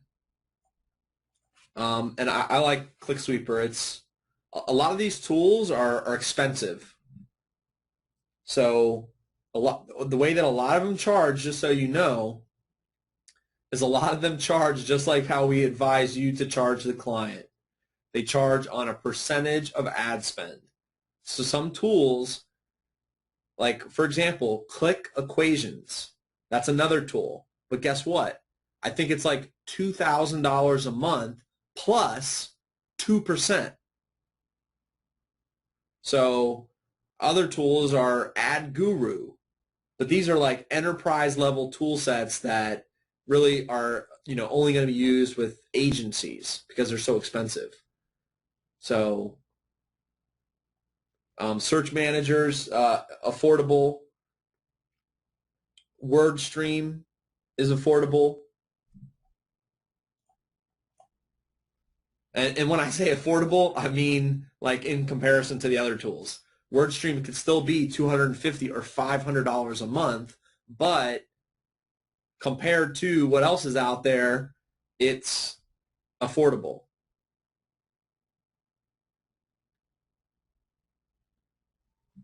Yep, Mike, he asked, are you linking Google Analytics to Google AdWords campaign in your examples? Yes. So one of the things that we looked at in week 1 was linking the Google AdWords and Google Analytics accounts together. And that's what allows you to import conversions from Google Analytics into Google AdWords. but you have to have auto tagging set, and you also have to be sharing between Google products.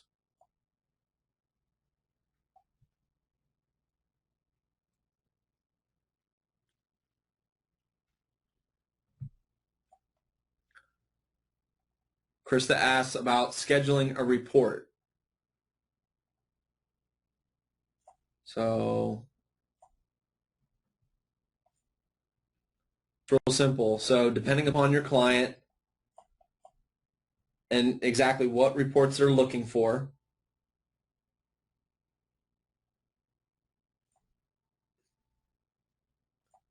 you could set a campaign report and then email and schedule.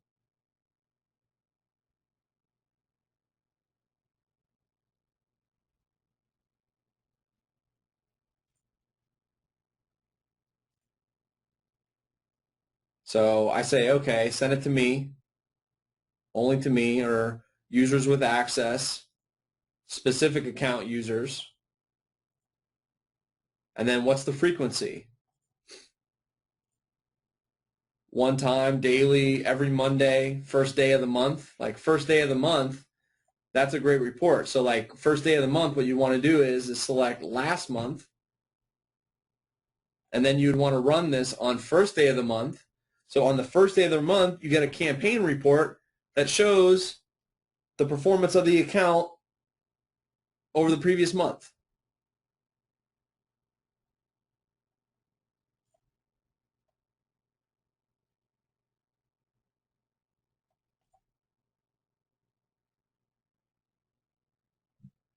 Shelton asks, once upon a time he thought there should only be one keyword per ad group. So one of the things that I've been doing lately, Shelton, is one modified broad match keyword per ad group. And I think with modified broad match,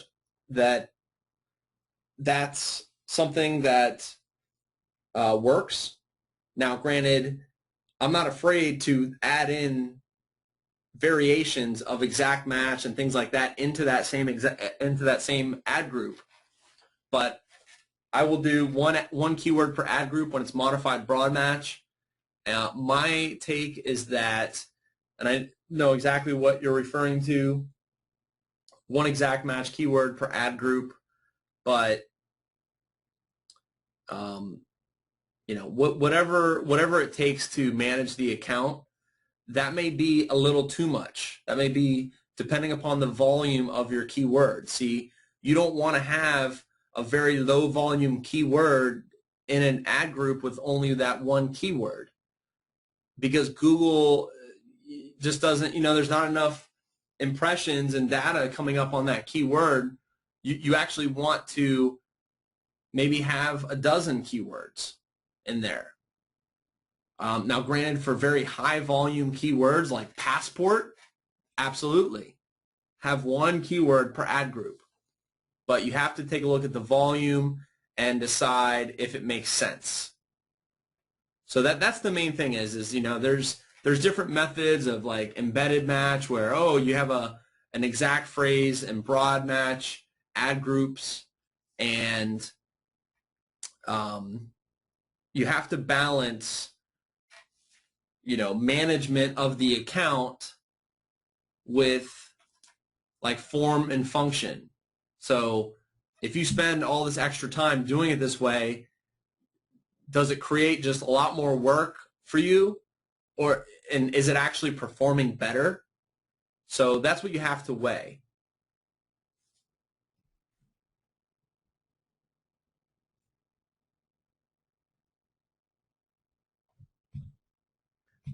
Krista asked if we're going to show how to import conversions into Google Analytics. It's really easy. All you do is go to the conversions, and look at this. Analytics conversions ready. You have new conversions available for import from Google Analytics. And then look, it even then allows me to check which goals. Transactions, purchase sale, import. Boom. So that's how you do that. and all you have to do it is once. At least for that, for this one, that's what we just did. So you only have to do it once, and then it will do it on a regular basis. Every, there's about a day, day and a half lag time, but it will automatically import the conversions from Google Analytics. So that's how that's how Mongoose Metrics works.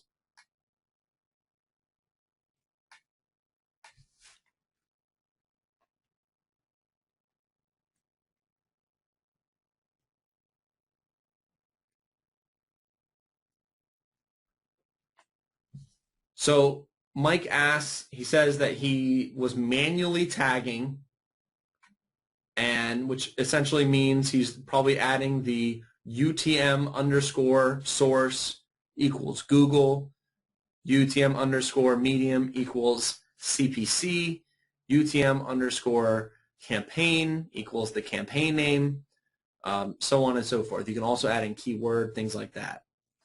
So remember, we talked about this in week 1 that under My Account Preferences, that if you have auto tagging enabled, that you don't have to include those UTM codes.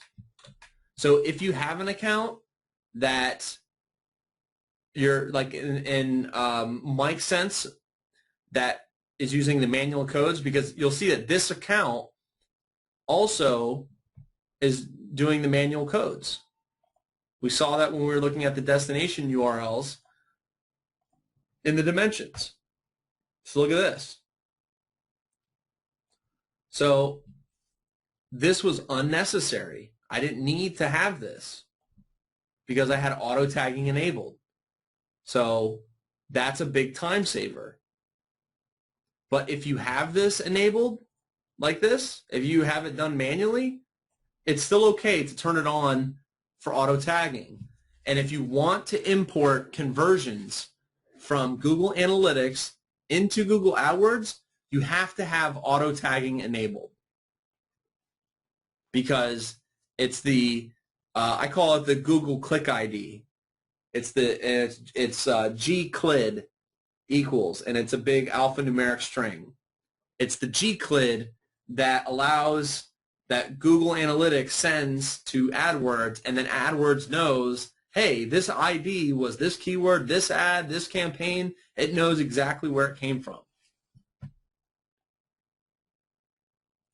So if you want to import conversions from Google Analytics into Google AdWords, you have to have auto tagging enabled.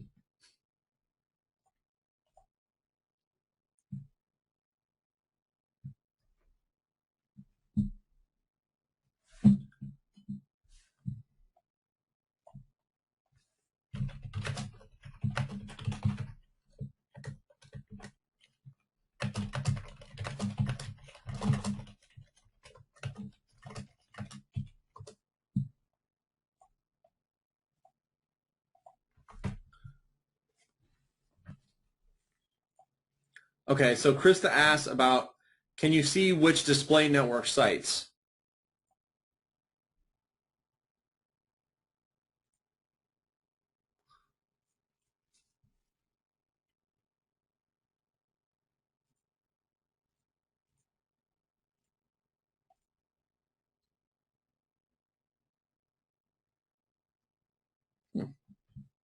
Interesting.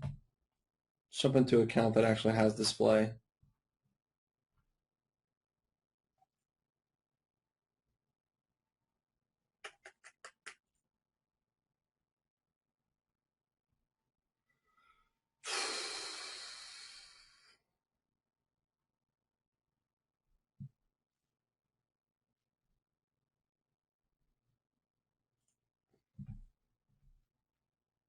Actually, no, this one doesn't.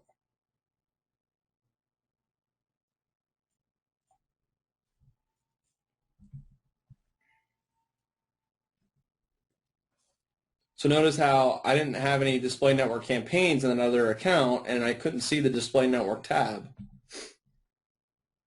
That's very intuitive of Google.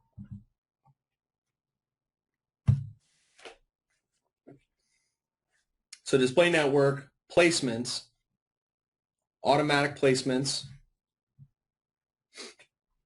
This is all from remarketing. It's sorted by impression.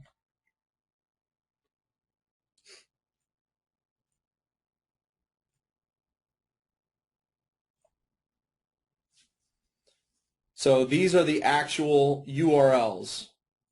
So this used to say see all, or this used to say URL list, but now it just says see details, all. So these are the exact pages of where my ads were shown.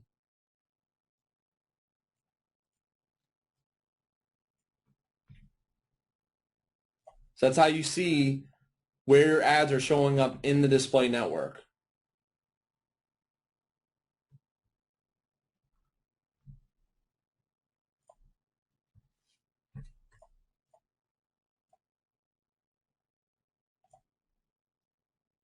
All right.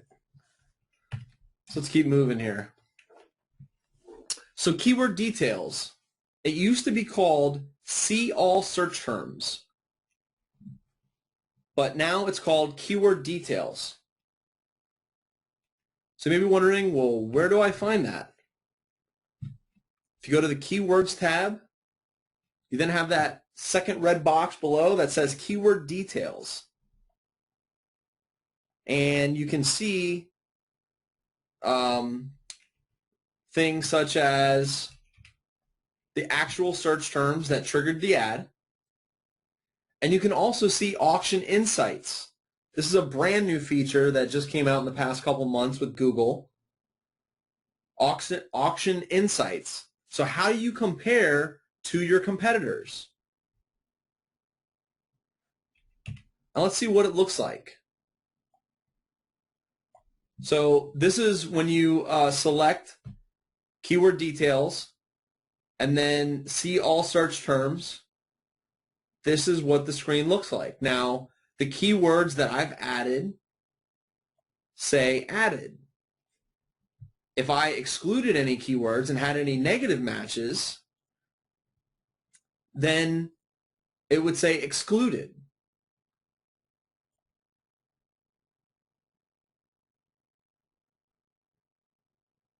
So let's take a look at this in a real-life example.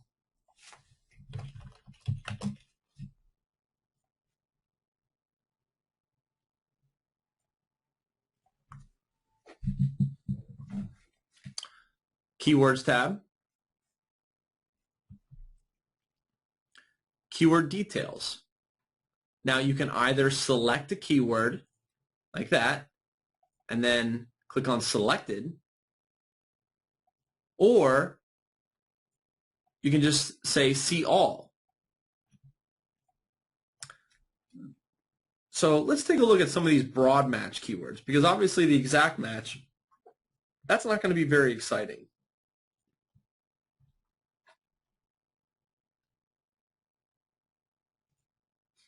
Okay. Keyword details selected. Normally you'd probably only select one keyword at a time, but I selected several. So what you want to look for here are keywords that have a high click-through rate, a decent amount of impressions, hopefully a decent amount of clicks, and some conversions.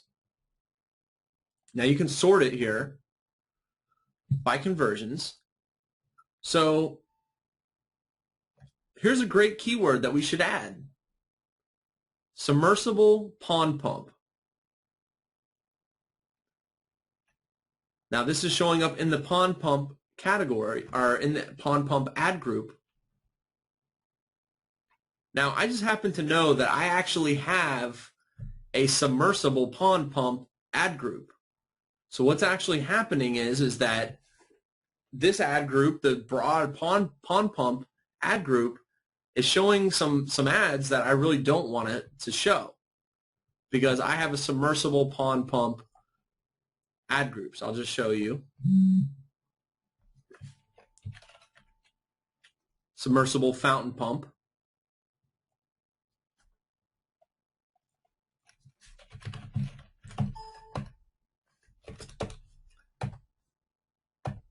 pond lights, submersible pond pump. Now it's actually paused. So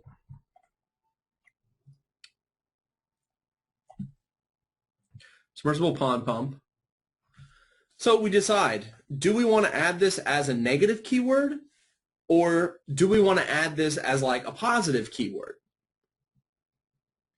Or, or do we even see these as opportunities for new ad groups? So like right here, here's a keyword. It's gotten 2 conversions. It's gotten some impressions, a couple clicks, high click-through rate, really high click-through rate.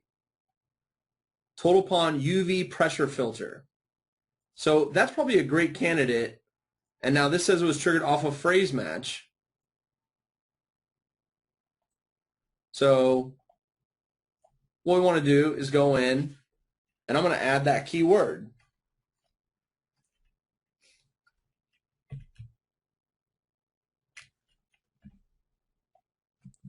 What I then do is I look at the average cost per click, 0.85 cents.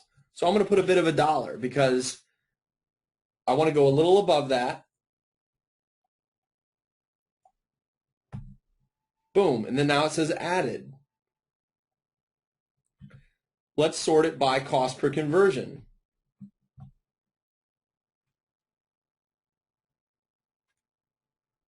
Let's go ahead and add in our secret trick for the conversion value.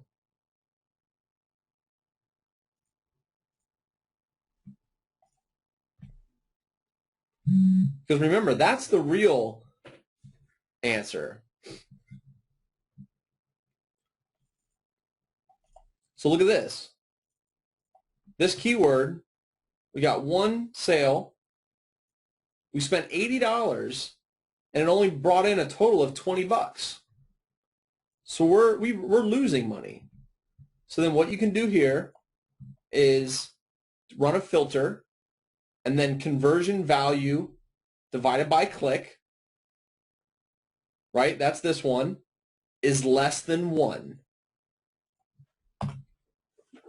So that's going to give us all of the actual search terms where we're losing money.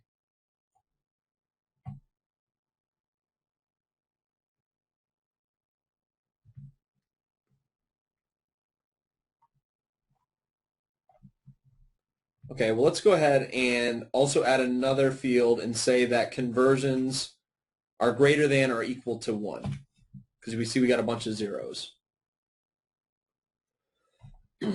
Okay, so here are our keywords that we're losing money on. We don't have an incredible amount of data, but we are on all time for this account. But now what you have to decide upon is, do you want to remain with that keyword and just lower the bid, or do you want to do a negative match altogether? So on this one, especially too, because I know in the pond pump, I think I have a solar pond pump ad group as well. So we add a negative. Now it says excluded.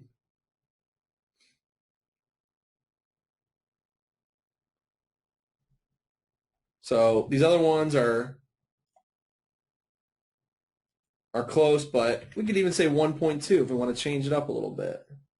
Try to get some more. Okay, so we still don't really have much.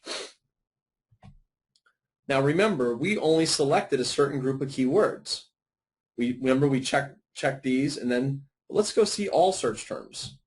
And we've got the same filter running. Let's put it back to 1.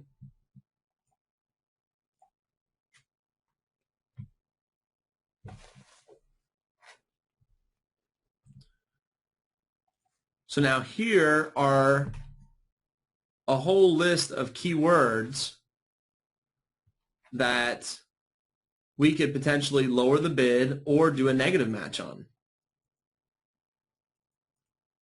So like this air pumps for ponds. But see, look, I have a specific ad group It's probably not going to let me add a negative because I have an exact. Yep, see? You cannot have an exact match and a negative exact. So actually we would want to just pause this add group.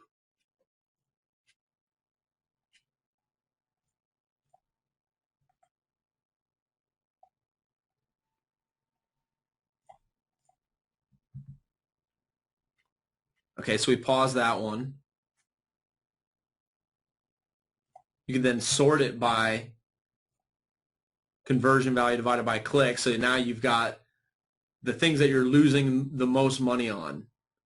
Hopefully that's clear. We're spending $69 for a conversion, but we're only bringing in 30.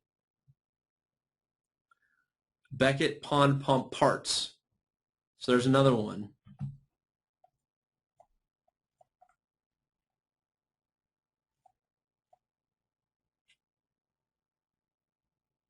Mini fountain pump. This is a very targeted account, so we have a lot of ad groups. But clearly it'd be a little easier if we just could add a negative. Pond water pumps. We spent $116 and we only made 25 bucks.